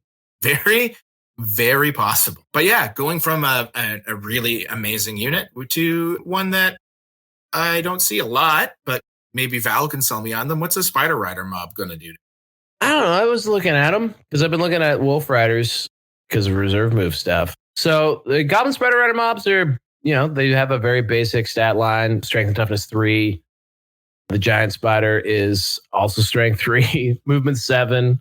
It's 12 points a model. They have poisoned attacks. And for 13 points a model, you can give them short bows. So did you need a banner for this combination? Did you used to have to? Yeah, it used to be, you had to take the banner to get the poison attacks on it. Yeah. Yeah. So that's kind of neat. So you could do you can, but I mean, it's spendy. Yeah. They have fast cav, fear of elves, impetuous, move through cover, open order, poison attack, swift stride, warband. So I guess the impetuous thing always screws up things that have swift stride and a decent movement. Because especially it can only shoot short bows, so they're very close to their declarable range if they're in range to shoot. Yep. So yeah, it makes them tough. It's a tough sell on the Goblin Spider Riders. They just don't have quite the right combination of good stuff to make them useful, I think. Yeah, I feel like they need to be 2 points cheaper per model at the very least for me to consider them. Because at 14 points a model, the Wolf Riders, they got a lot. They got a lot of good ones. They got the good ones. They got the good rules. But like Spider Riders with short bows at 13 points a guy, even though they're poisoned attacks, you're paying like 130 points for 10 shots. Yeah. Great. Maybe there's Cool. one where you take like 100 of them in a unit with the poison banner so that they're poisoning on 5-ups, and you're just every turn you're like until you touch me, or until I accidentally charge you. Until I accidentally charge you with these 100 spider in line hammer formation. Actually, you know what? You do make. The poison banner thought is a thought. There's a thought because it does give you the 5-up, and that might actually have been how it worked before too. Now that I think about it, but yeah, I think you're right. There's something there maybe, and also again, the cool models they came in one of the starter sets, didn't they? Yeah, you can get them pretty cheap still to this day. Yeah, I mean they're little spiders. Yeah, that's cool, but they're not Goblin Wolf Riders though. They are not. Tell me about Goblin Wolf Riders because you love them just as much as I do. Well, this is the thing though. This is again, I think I love them. I've been too cowardly to actually try and figure out how to make them cool and use them. But maybe you can talk to me more about firsthand experience. But I think they're really cool because this is the only place you can get reserve move in the entire book. And you get it for 1 point per model. They also have an elfin-like famed flight special rule of 2 points per model. And actually, that's about it. That's all you really have to upgrade unless you want to add light armor, because they can trade their shields for short bows for free. So that gives you a pretty teched out unit to put something like, I don't know, a caster in and be able to pop in and out of various dispel ranges and things. They have movement 9, which is nuts. Chariot runners, fast cavalry, fear of elves, fire and flee, impetuous, open order skirmishers, swift stride, warband. They have impetuous, but again, the character that joins them can have Finken hat. Is it Finken hat? Yep. You just said it. So I don't know. It feels like a cool techie unit to me. And I love the Avatars of War, Goblin Wolf Riders. I got 15 of them sitting in front of me as we talk. So I really want to make something with these guys work. But Pete, how would I do that? What do you think? What do you think about them? What is their best use? Oh, they're so good. They're just incredible. 13 points a model because you're going to take feigned flight and reserve move on at least 2 of these units because one per 1,000 points can have either of those rules or both of those rules. So I have 2 uses for them. One is they're your caster bus, like you've been describing. You put 8, 9, 10 Wolf Riders in a unit with 1 or 2 Goblin casters also on Wolves. And now you have a unit that's moving 9, casting all their spells, dropping your vortexes, what have you, and then backing up 9 inches outside of dispel ranges if you really need to, or just getting out of dodge, which is very valuable. Or you just take like minimum squads of 5 with these special rules, and they become your charge redirect and your screens, because like you move them up 9, you take your shots, you then position them into a place where if you flee, your opponent's charge is just going to auto fail and they're going to go off into nowhere. And because you have that beautiful combination of fire and flee and feigned flight, you can choose to fire and flee. You flee your X amount of inches and then you automatically reform right then. You don't have to try and reform on their like piddly leadership 6, which is kind of the main problem with them in small numbers. Yep. The only issue I've ever had with my Goblin Wolf Riders is when something with terror charges them, because that sucks. Because then they're out of there. They're leadership 5 and they're probably running away, and then they're running away forever. Forever. And then you don't get you don't get to use feigned flight and fire and flee. But in any other circumstance, terror is just a straight flee. Yep. Learned that recently. That sucked. Yep. So that's the downfall. But for a 50 or 65 point unit that is going to cause frenzied units to have the worst days of their lives, or really aggressive players to have aneurysms, it's well worth it. And they're gonna kill a dude or 2 as they go, because those bows like aren't nothing. So yeah, I love them. Love them. Great. I always run probably 2 units of 5 if I'm not doing the caster bus, and then I'll at least have like a unit of 8 or 9. Even in a grand army, or we're talking? Oh yeah, both. Really? Yeah. If I'm either running these guys or I'm running the chariots for my like screen. So how have you found about impetuous? You just don't care on the screens? Mainly because of the reserve move.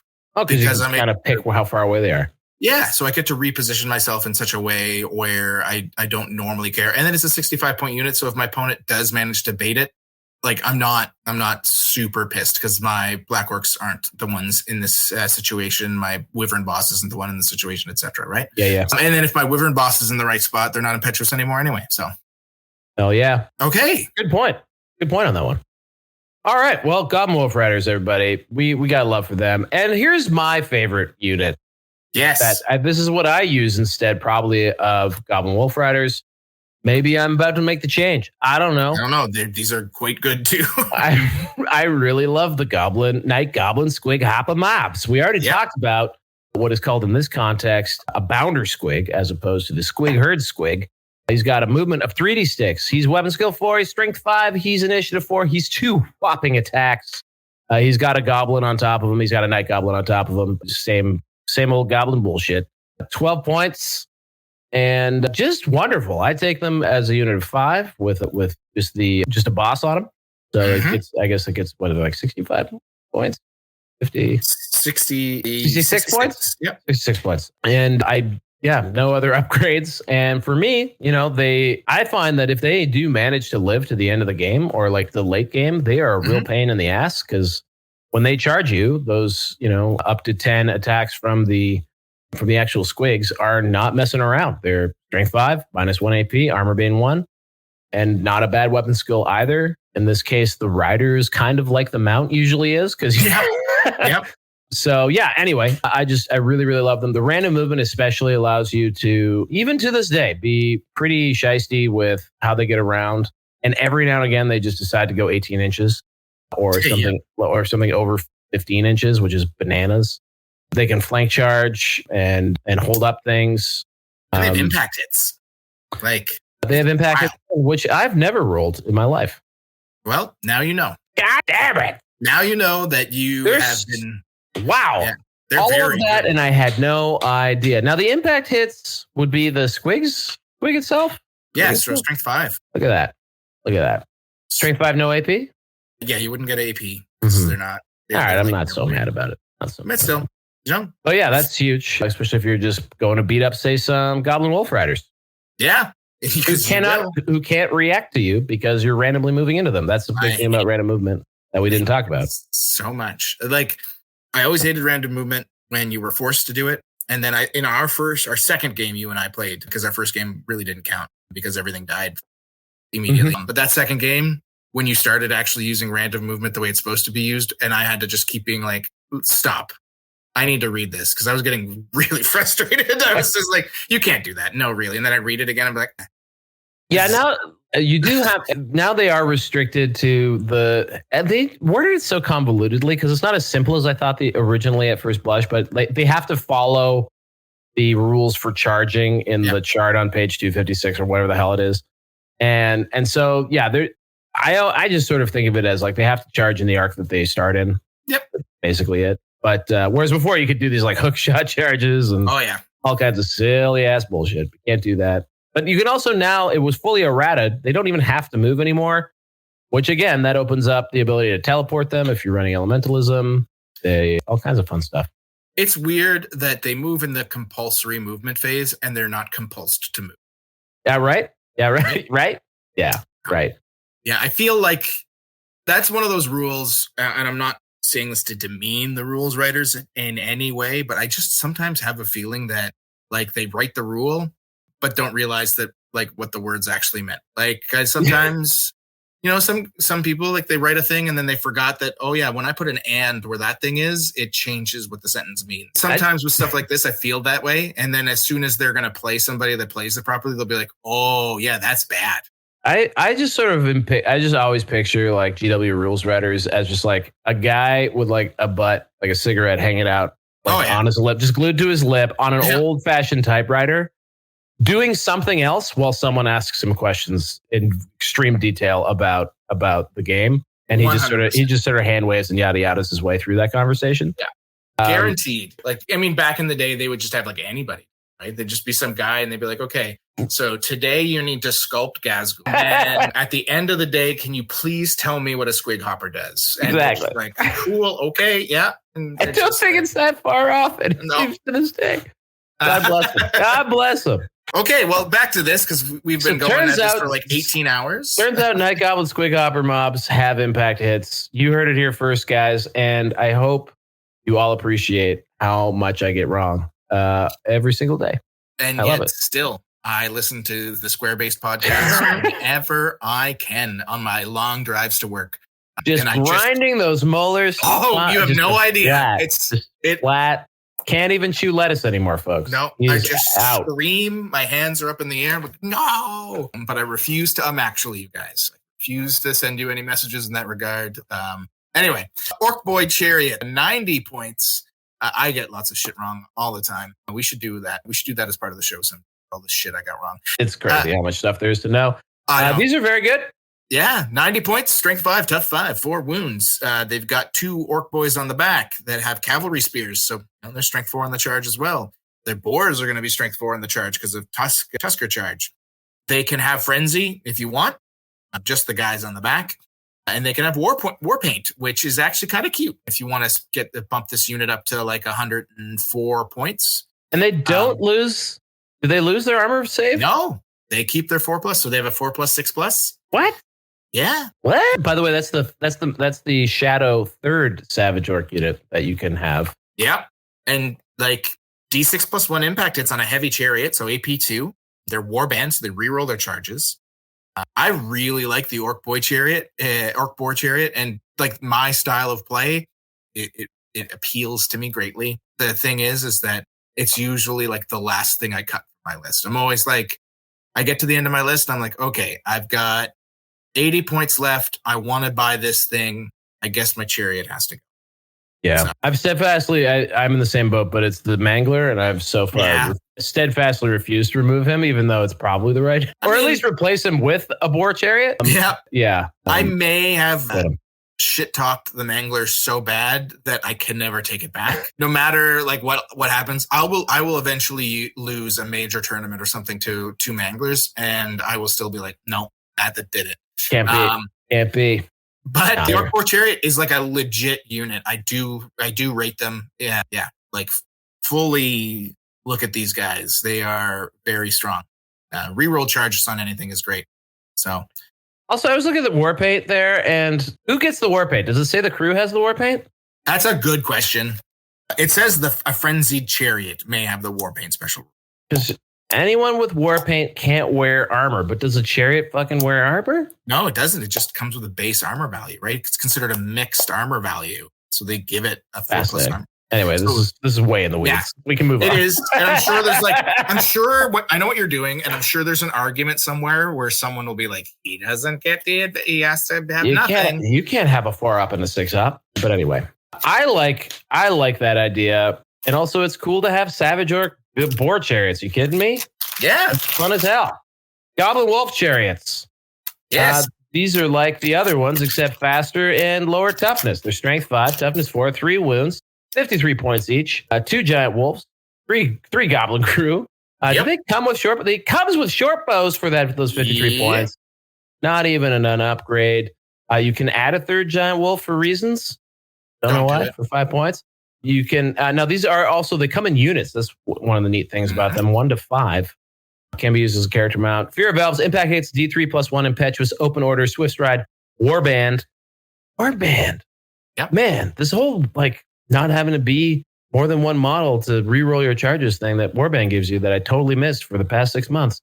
Really blowing my mind throughout this entire conversation and changes my whole view of this. I like these guys. Like I said earlier, I usually for my chaff run a mix of Wolf Chariots and Wolf Riders, one or the other or both. And it's because, at 53 points is a pretty good steal for a chariot that's strength 5.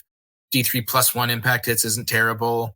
Warband, so you're getting your reroll charges, but you're often not charging with them. You're just kind of like running them up, shooting your 3 arrow shots, kind of being a jerk, messing around with your opponent's chaff units as well to kind of have that fight.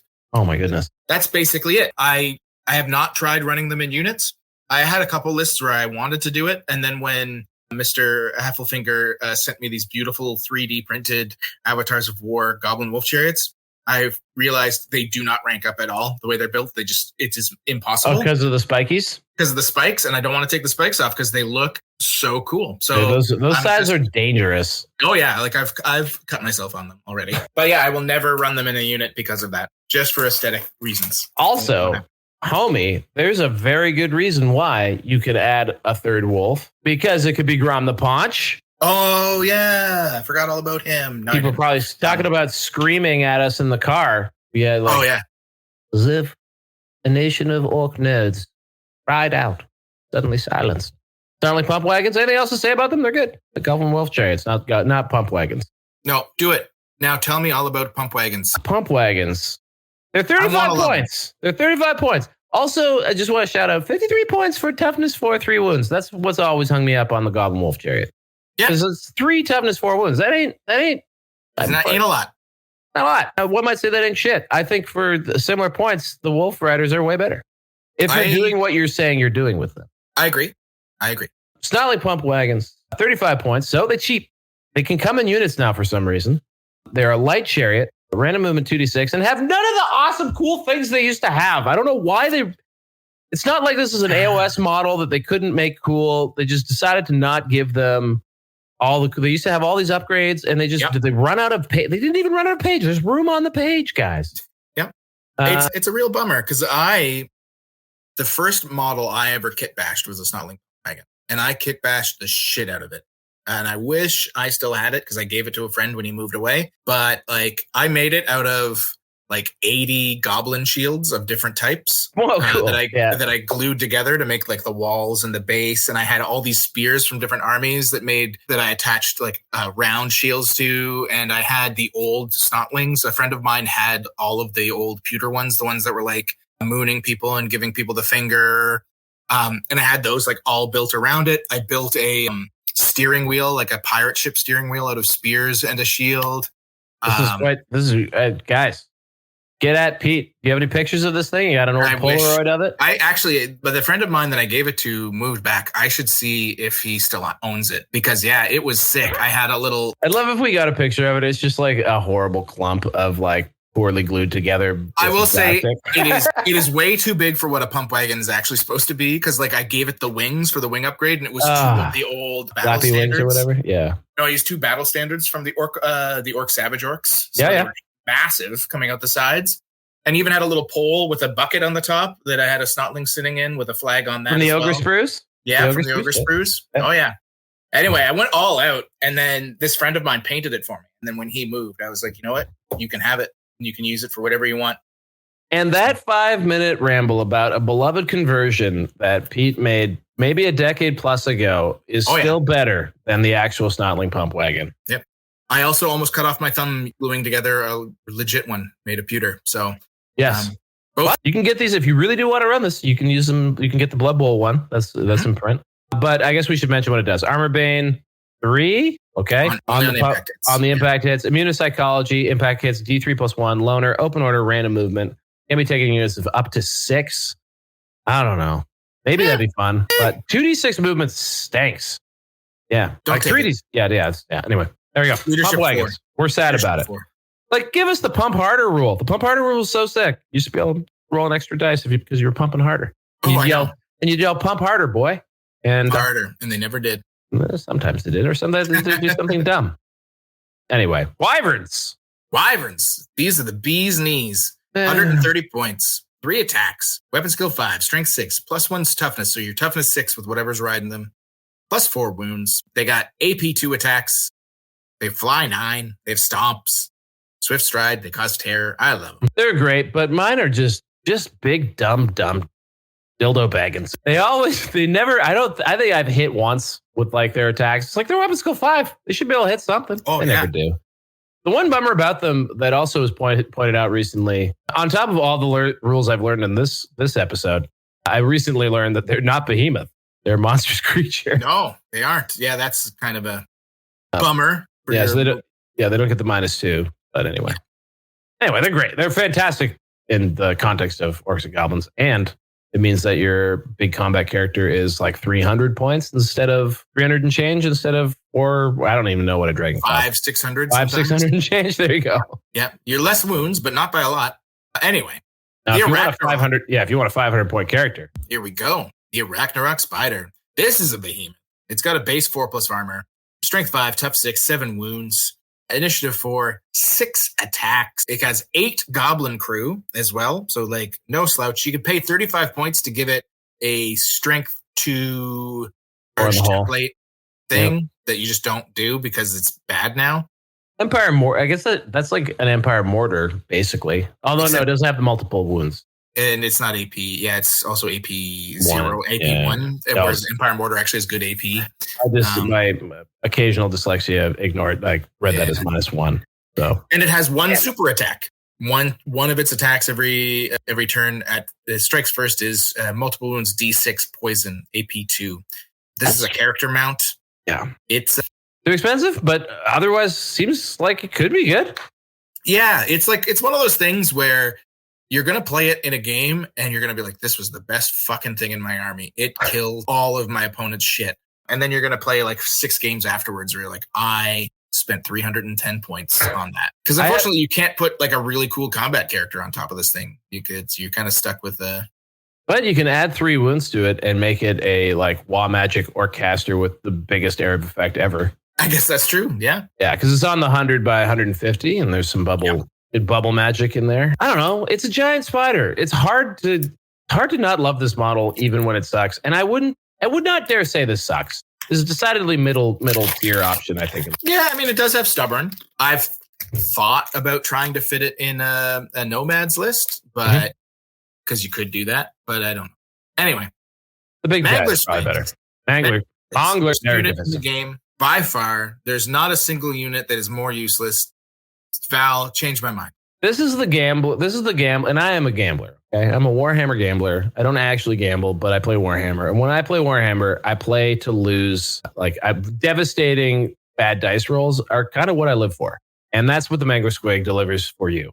It's everything's random. 3d6 movement, crazy strength 6, toughness 5, 4 wounds, initiative 3, d6 attacks. Leadership 4, bit of an issue. 95 points. So, same points as a Doom Diver, same points as the Boar Chariot, roughly, that we were looking at. But what does it do for you? It gives you impact hits at an AP of -3. Its D6 attacks are strength 6, -2 AP, killing blow. It also has D3 stomps at -2 because it's a behemoth. And when it falls over on you, it does something I can't remember exactly. You roll the dice, and if you beat your opponent's roll, it lands on them. Otherwise, it just dies. And it's like D6 strength something. Yeah. -1 APS. Anyway, so it's close order, immunopsych, impact hits, D6, large target, problem, random attacks, random movement, spike ball and change, stomp attacks.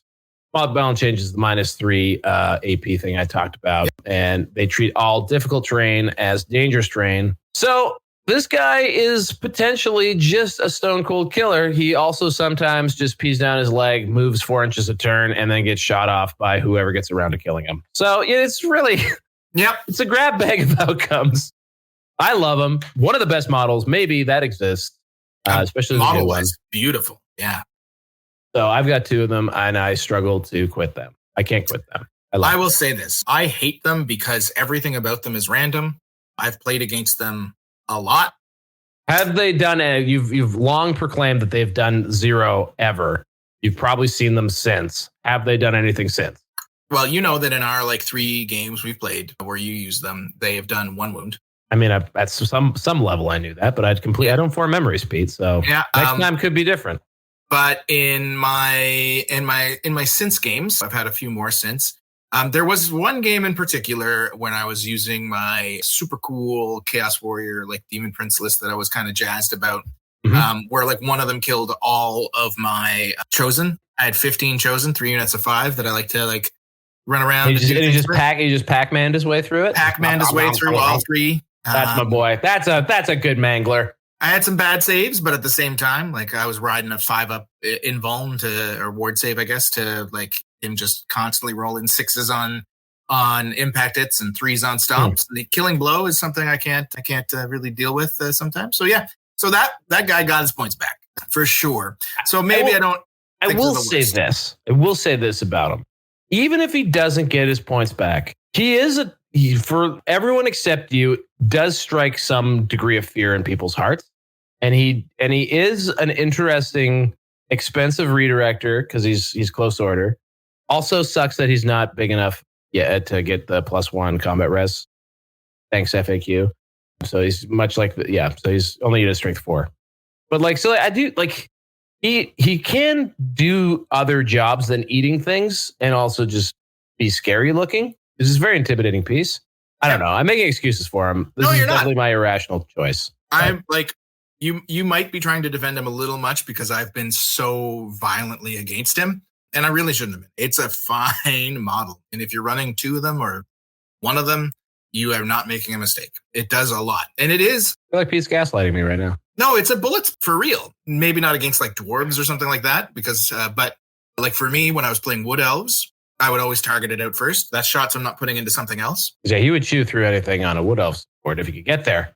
Exactly. And he can. If he doesn't get close enough, you can't react and get the fuck out of there. So exactly. So they have to die for wood elves. Now, luckily, it's 4 wounds with a 5-up armor save. So it's very easy for wood elves to just kill 1 or 2 of them in 1 turn of shooting. But yeah, got to do it. And that's shots that aren't going into a Wyvern Lord or anything else. So yeah, I don't mind them in the slightest anymore. Go. All right. And lastly, third lastly, Giants. Yes. 2 pages of rules. 2 pages of rules. This is probably the example where 2 pages of rules isn't broken. It's just fun. Movement 6, weapon skill 3, strength 6, tough 6, wound 6, attack star, leadership 10. They're immune to psych. They're large targets. They've got the special pickup rule and giant attack rules. They have D6 stomps. They cause terror. They have that timber rule, and they're unbreakable, which is probably the best part about them. Giant attacks. Every time you attack with a giant, you get to make and you can instead of attacking normally, you can make a giant attack or a pickup and. Pickup and. For giant attacks, you roll a D6. On a 1, you headbutt somebody, single model, and they take D3 + 1 wounds. No roll, you do it. They get no armor saves, no regen saves. They can take ward saves. Super cool. On a 2, you get belly flop. This is what my opponents always roll against me, and they're always sad because it's just a small 3-inch blast template at strength 6 AP2. Oftentimes it kills 1, maybe 2 guys. Mighty swings. Instead, you get D6 + 1 attacks at strength 7 AP2. Very solid. That's on a 3 or 4. On a 5, you get thump with club, which is a strength 10 AP4, multiple wounds, D6 single attack. In this case, you actually have to roll to see if you hit, and you do get to pick the model that you're trying to pump. And lastly, you get jump up and down, which is D6 + 1 hits at strength 6 with no armor saves permitted as you jump up and down on your opponent. Instead of doing that, you can also choose the pickup and rule. When you're in combat, you pick a unit of regular or heavy infantry that the giant is engaged with. You can't do this with anything else. That unit must make an initiative test. If they failed, a single model is removed from play. Then you roll a D6. On a 1 to 3, you stop. On a 4+, you do it again. And you keep doing it until you roll a 1 to 3. So this thing, this thing can sometimes kill 8 guys. And no. Most of the time kills 1, maybe 0. If it was a 3-up, maybe you would do that. You almost never pick up. Pickup end is I'm desperate. I need to maybe kill somebody specifically. Stops. Usually, more often than not, it's okay, if I don't kill this unit, the game is over for me. So let's pick up end and hope for the best. And you just try and hot hand it. Try to hot hand it because at best you're killing 7 guys otherwise, right? So yeah. My thing with giants is, although again, as a Warhammer gambler, you'd think I'd love giants, but I don't. The problem is I've literally never tasted success. I don't think if anyone has watched the Battle Report where I play Trail Horde, I have a beloved giant named Smalls, who is just a hapless Nimrod and refuses to ever roll the right attack for the right situation. And my experience has been similar with the Troll Hag too. So I don't know. I'm just snake bit. Maybe I have to only run the very largest of them. Did I lose you? No, my cat was playing with my bag of chips in front of me, making a lot of noise. Your cat was playing with your bag again. All right. Okay. As always. Okay, so that's the giant. Run them if you like having fun. They are fun. If you want to win things, don't run them. Regular giants, at least. The only unique war machine, there's nothing unique to the bolt thrower anymore, right? It's just the Doom Diver? It's just that it's cheap, yeah. So yeah, the Doom Diver. So you have a bolt thrower, basically, is the Goblin bolt thrower. It's cheap like all bolt throwers. That's all there is to know. Yeah. Ballistic skill 3, like most bolt throwers. Doom Diver Catapult is say it with me, stone thrower. And it does have the interesting Doom Diver rule, which isn't, I don't know. It's good. When shooting a Doom Diver Catapult, follow the bombardment special rule as usual. Once step 2, scatter, is complete, you may roll a d3 and move the 3-inch blast template by that many inches in any direction, representing the Doom Diver wildly flapping its arms to guide its erratic flight. Should you choose to fire a Doom Diver Catapult indirectly, the skill of the crew has no bearing on the accuracy of the shot. If a hit is rolled on the scatter dice, use a small arrow above the hit symbol to determine the direction of the scatter as usual, then move the template a number of inches equal to the roll of the artillery dice, minus d3, representing the efforts of the Doom Diver to steer its flight. So just don't shoot it indirectly. Yeah, try not to, because then you only have like a 1 in 3 chance of being able to use them properly. So the hit symbol, if a hit is rolled on the scatter dice, use a small arrow above the hit symbol to determine the direction, then move the template number of inches equal to the roll of the artillery dice minus d3. Yeah. So like you can't, so it's just straight minus, like you don't actually get to move them wherever you want. Oh, sorry, yes. You scatter d3 less. Yes, you're correct. Yeah, so it's just a worse indirect. And indirect is, unless you had good billows, it's still pretty bad. Yeah, I love a Doom Diver. I'm a convert. I'm a straight up convert. Yeah. Doom Divers. Yeah, I shit all over these guys. They're my mangler, except unlike you, I am able to admit when I have wronged a unit. It's just so useful. Like 1 in 3 times, you're gonna hit what you're shooting at, and it's gonna do a strength 8. Minus 3. A strength 8 minus 3 is a D3 plus 1 or just D3 wounds. D3 plus 1 wounds, I believe, yeah. Like, that's good. That's very good. Very good. Very good. And better than a regular rock lava, because for that extra 20 points, if you roll a 2 on your scatter for your inches away, you just still lit them right in the head. So you're basically making it like a 50-50 shot instead of a 1 in 3. I would love to see someone do the math on how much more accurate a Doom Diver actually is over a rock lava.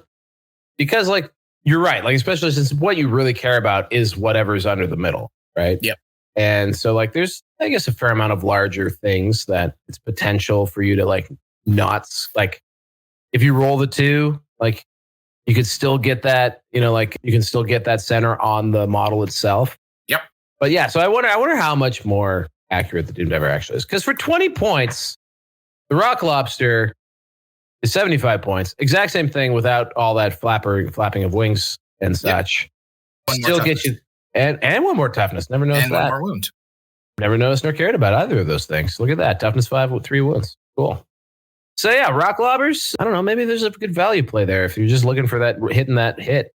I think they're both. I think there's value to both, especially because of how line of sight works. Where like even the indirect is worth it these days for the off chance that you get a D3 plus 1 wound smack on something with all the big juicy targets out there. Yeah, I like the Doom Diver because you've just like that 33% or probably like more like 27% more accurate.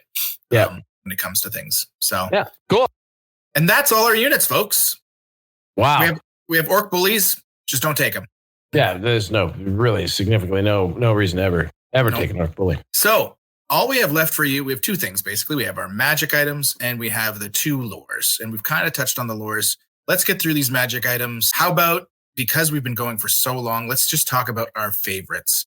Okay. Or if we're not going to talk about favorites, we'll just quickly say like Battle Axe of the Last Big Wog. It's 75 points for a great weapon that's possibly plus D6 extra attacks. But if you roll a 6, you no longer get that. Don't take it. It should not have that secondary italicized rule because 75 points, it should just be you get D6 extra attacks all the time. I still though think that there needs to be a format where everyone has to take their most expensive magic weapon. Like that's the rule. And I don't know, that would at least give me an excuse to use this because this would be for the lulz for sure. I think there's kind of one weapon. There's two weapons. The choppiest choppa.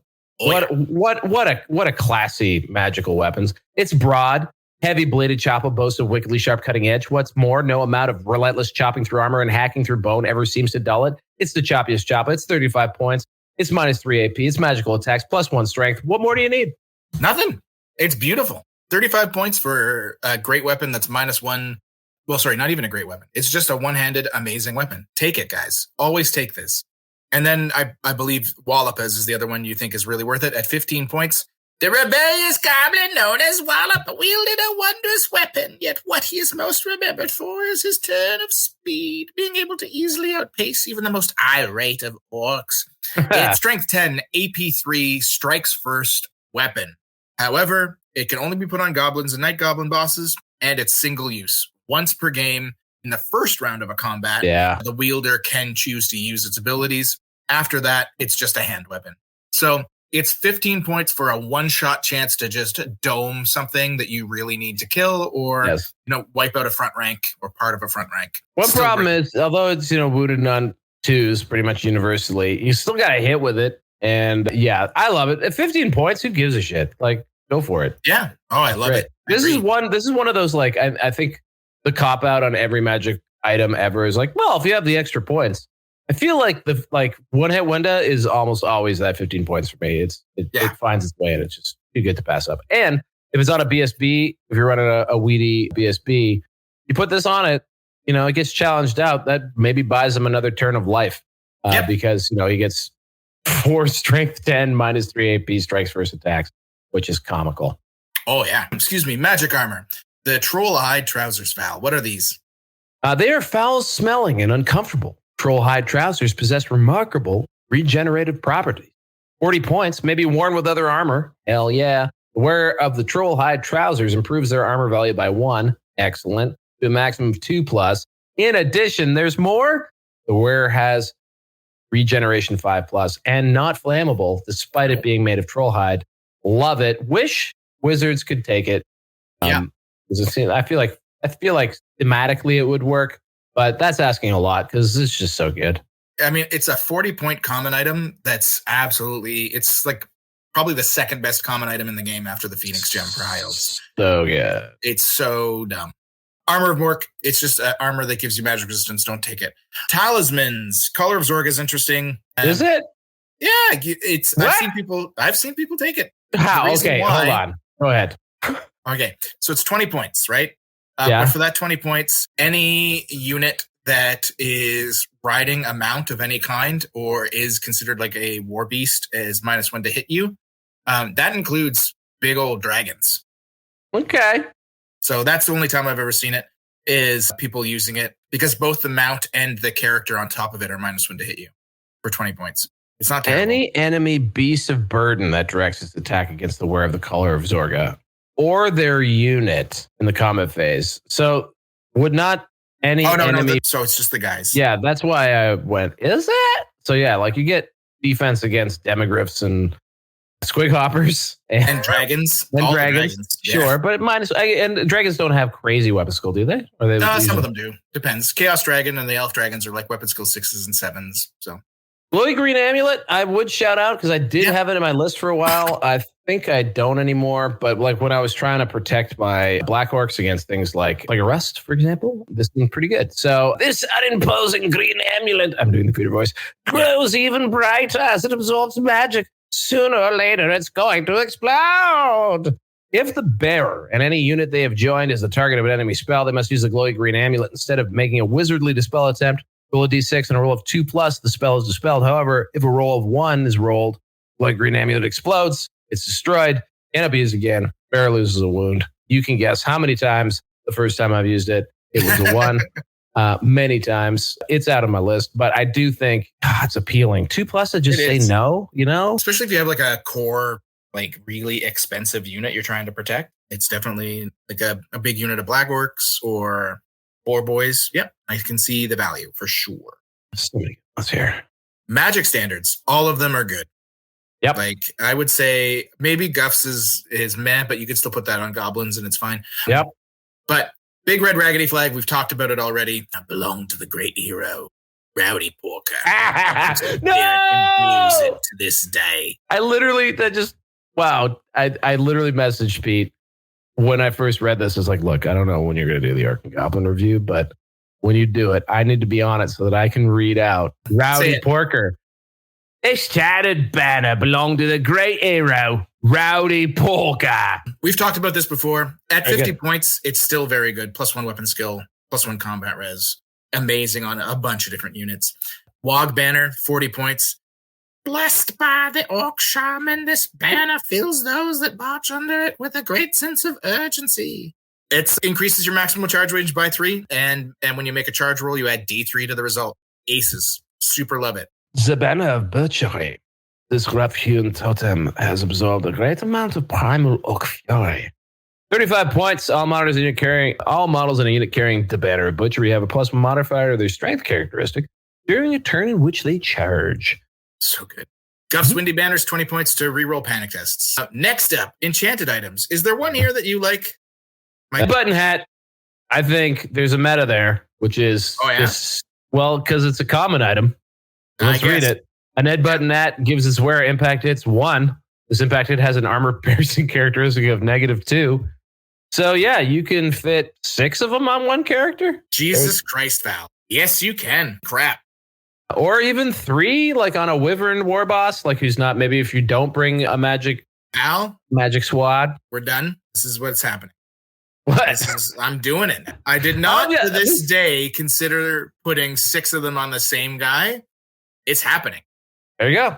Hey. It's going to be, I might put it in for funsie in my nomad list on a Black Orc Chariot or on a regular Orc Boy Chariot with a character so that I have D6 +7 impact hits at. I think that's where I think people extrapolating that. Like, I don't think there's any reason why you couldn't do that. But yeah, D6 +7, sure. I'm into it. Strongest one, who cares? There's some good ones here, for sure. Here. Oh God, yes. And there's also like there's one here that's super good, and then they were like, you know what? We're gonna make one that's 5 points more and a little bit better the Arcane Journal, which is so funny. So you can have this. You can basically have 2 of one of these. Anyway, let's go. Yeah, and we're referring to Buzzgob's Knobbly Staff. Knobbly Staff. Famed great shaman Buzzgob once attempted to channel so much wild magic that he vanished in a flash of light, leaving behind only his staff and some sticky green mist. It's 35 points to reroll a casting roll. You can now get the Idol of Gork for 40 points that does this and also increases your spell range by 3 inches. So not it's bad. Just like super good. Yep. You can take both on 2 different casters. Idol of Mork is the Idol of Gork, but for defense. So it allows you to reroll 1 dispel attempt per turn and gives you an extra 3-inch dispel range. Pretty good if I basically stop believing in the possibility of ever dispelling anything. I've just given up on the concept. I feel you. So this one no longer in my list. If you're able to roll above 7 consistently, go for it. There's also Glittering Whatnot, which is you can, instead of dispelling a spell, roll a D6 on a 1 to 3. Nothing happens. On a 4+, the caster gets hit with the spell instead, which is kind of cute. If you're going into a lot of magic missile spam, it's amazing. If your opponent's just like, I'm going to spam Pillar of Fire against you, it does nothing. So, and then last thing, guys, because that's all our magic items. Hooray. We have 2 lores. We have Lore of Gork. It's bad. It's got a magic missile and a assailment spell. I say it's bad. It's fine. Gaze of Gork ain't bad. Gaze of Gork's okay. It's a 5d6 range magic missile that technically doesn't have a target, but it has to have a target. It's weird because of how the way casting magic missiles works. Because the magic missile, it requires to have a target, right? So whatever you go. So you're saying there's an actually you can't cast that argument out there? Yeah, but like you can. Right? So you draw a line 5d6 inches, and everything underneath it takes a strength 5 hit with an AP of 3. It's not terrible at all. No, not terrible at all. I think I've used it with success when I was running that gunboat. Yeah, the Wyvern caster, because he could like pop up, in a flank and fire it down some ranks and stuff, was super handy. Brain Burst doesn't look good. Yeah, it's a single strength 6 hit with no armor or regen. Multiple wounds D3 on a 10+ is the problem for me. I feel like it's not a 10+ spell. Anyway, talk to me about Lore of Mork though, because you love it. Well, Lord Mork is obviously the star here. And just because I don't think I've ever read it more than once, let's read it for a second time. Mork's Curse, the thing that's not itchy nuisance. It's a hex. It's 8+. It's 18 inches. It remains in play. While the spell is in play, the target enemy unit must roll any armor save roll of a natural 6. Moving on. Itchy nuisance. The shaman begins vigorously scratching and cackling maniacally, their antics causing their enemies to feel uncomfortably hot and itchy. And I get uncomfortably hot under my collar when I'm throwing down itchy nuisance on a casting value of 9+ for a range of 15 inches, which gives me until the start of the next phase. Jesus, Pete, what does it say? I can't read English anymore. Until your next start of turn sub phase. So for one full turn. There it is. The target enemy unit suffers a -3 D3 modifier to its toughness and initiative characteristics to a minimum of 1. Wow. So good. It's really good. Because now, you can take your toughness 6 dragon down to, say, toughness 3. And guess what? Wounds, toughness 3 on a 2-up. Well, that's right. Fanatics. So that's awesome. Nuisance is great. It's so good. So good. Only thing is you can't cast it into combat, but that's all right. All right. You can find a way. Before combat. Last caster before combat. That's correct. Live your best life, man. It's a hex. You got really fast dudes on wolves that can cast this and cause all sorts of issues. Mm-hmm. And guys, that's it. That's it. That's the book. We did it. It took us 2 hours and a little bit because we both have executive dysfunction and Adam wasn't here to keep us in check. Once described as weaponized ADHD. Yep. I think that was what was the most prominent review when we did 40K Stat Center was these guys have weaponized ADHD. Although we were scripted on that show. Yeah, because I had weaponized ADHD and I spent hours scripting our show in advance and it still took forever. That said, we are through. Thank you so much, Val. If you are one of our patrons, of course, stay tuned for part 2. We've got loads of questions to answer because Val is a very popular person. Val, is there anything you want to shill before I shill for you? Well, no, I'm over on the Squarebase podcast, the Squarebase show on YouTube and in podcast form. We have the Squarebase Open Toronto coming up October 19th and 20th. I think we're at least a third sold out by now. We have 40 tickets available on the initial run. I'm going to be bullying my way, hopefully, to more tables because I think we're going to blow through those tickets if you would like to join us. I don't know if the early bird special will still be up. It's good until July 31st. Get your ticket for $105 instead of $125. Come on out. Squarebase Open Toronto, October 19th and 20th. Play the Orcs and Goblins. They're going to win, baby. It's going to be awesome. Yeah. You might even see me. It's my son's birthday, but we're going to work something out. Maybe he's going to get a trip to Toronto for his birthday. Okay. And yeah, guys, Val, thank you so much for coming on the show. Thanks for having me. Always a pleasure. I learned a lot.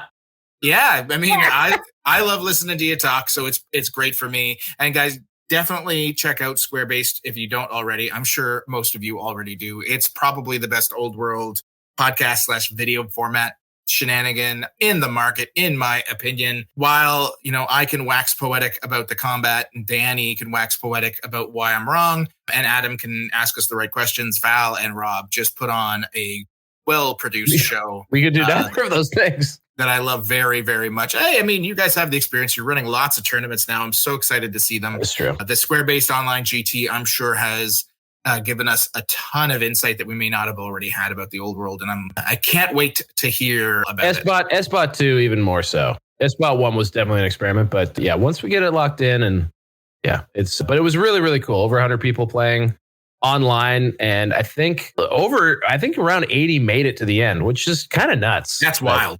That is so. Anyway, it was really, really good, and I hope the second one's even better. So keep your eye out for that. That'll probably be launching, I would say, beginning of October, and that's anyone who's a patron of ours can join up.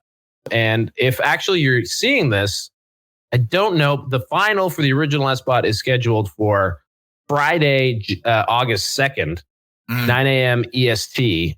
Might get streamed, so that's a maybe. Keep your eyes peeled to socials. Might be streamed. This episode should be out by the 31st of July at the latest, because that's when Dickie flies to Belgium. That's the timeline he's given me to get it to him. So thank you guys so much for listening. Once again, if you're a patron, stay tuned. If you're not a patron, head on over to patreon.com/thatoldworldcharm and sign up. Give Adam Camilleri some money so that we can, I don't know, keep the lights on. I don't know what he does with it. I just that it's worth it. He flies to Europe to go to the Belgium to watch 40K. But Adam has far more lucrative podcasts than ours. So anyway, guys, have a good night. And funny say goodbye. Bye-bye. You've been listening to That Old World Charm with those charming chaps, Adam, Danny, and Peter the Falcon. Thanks ever so much. Cheerio.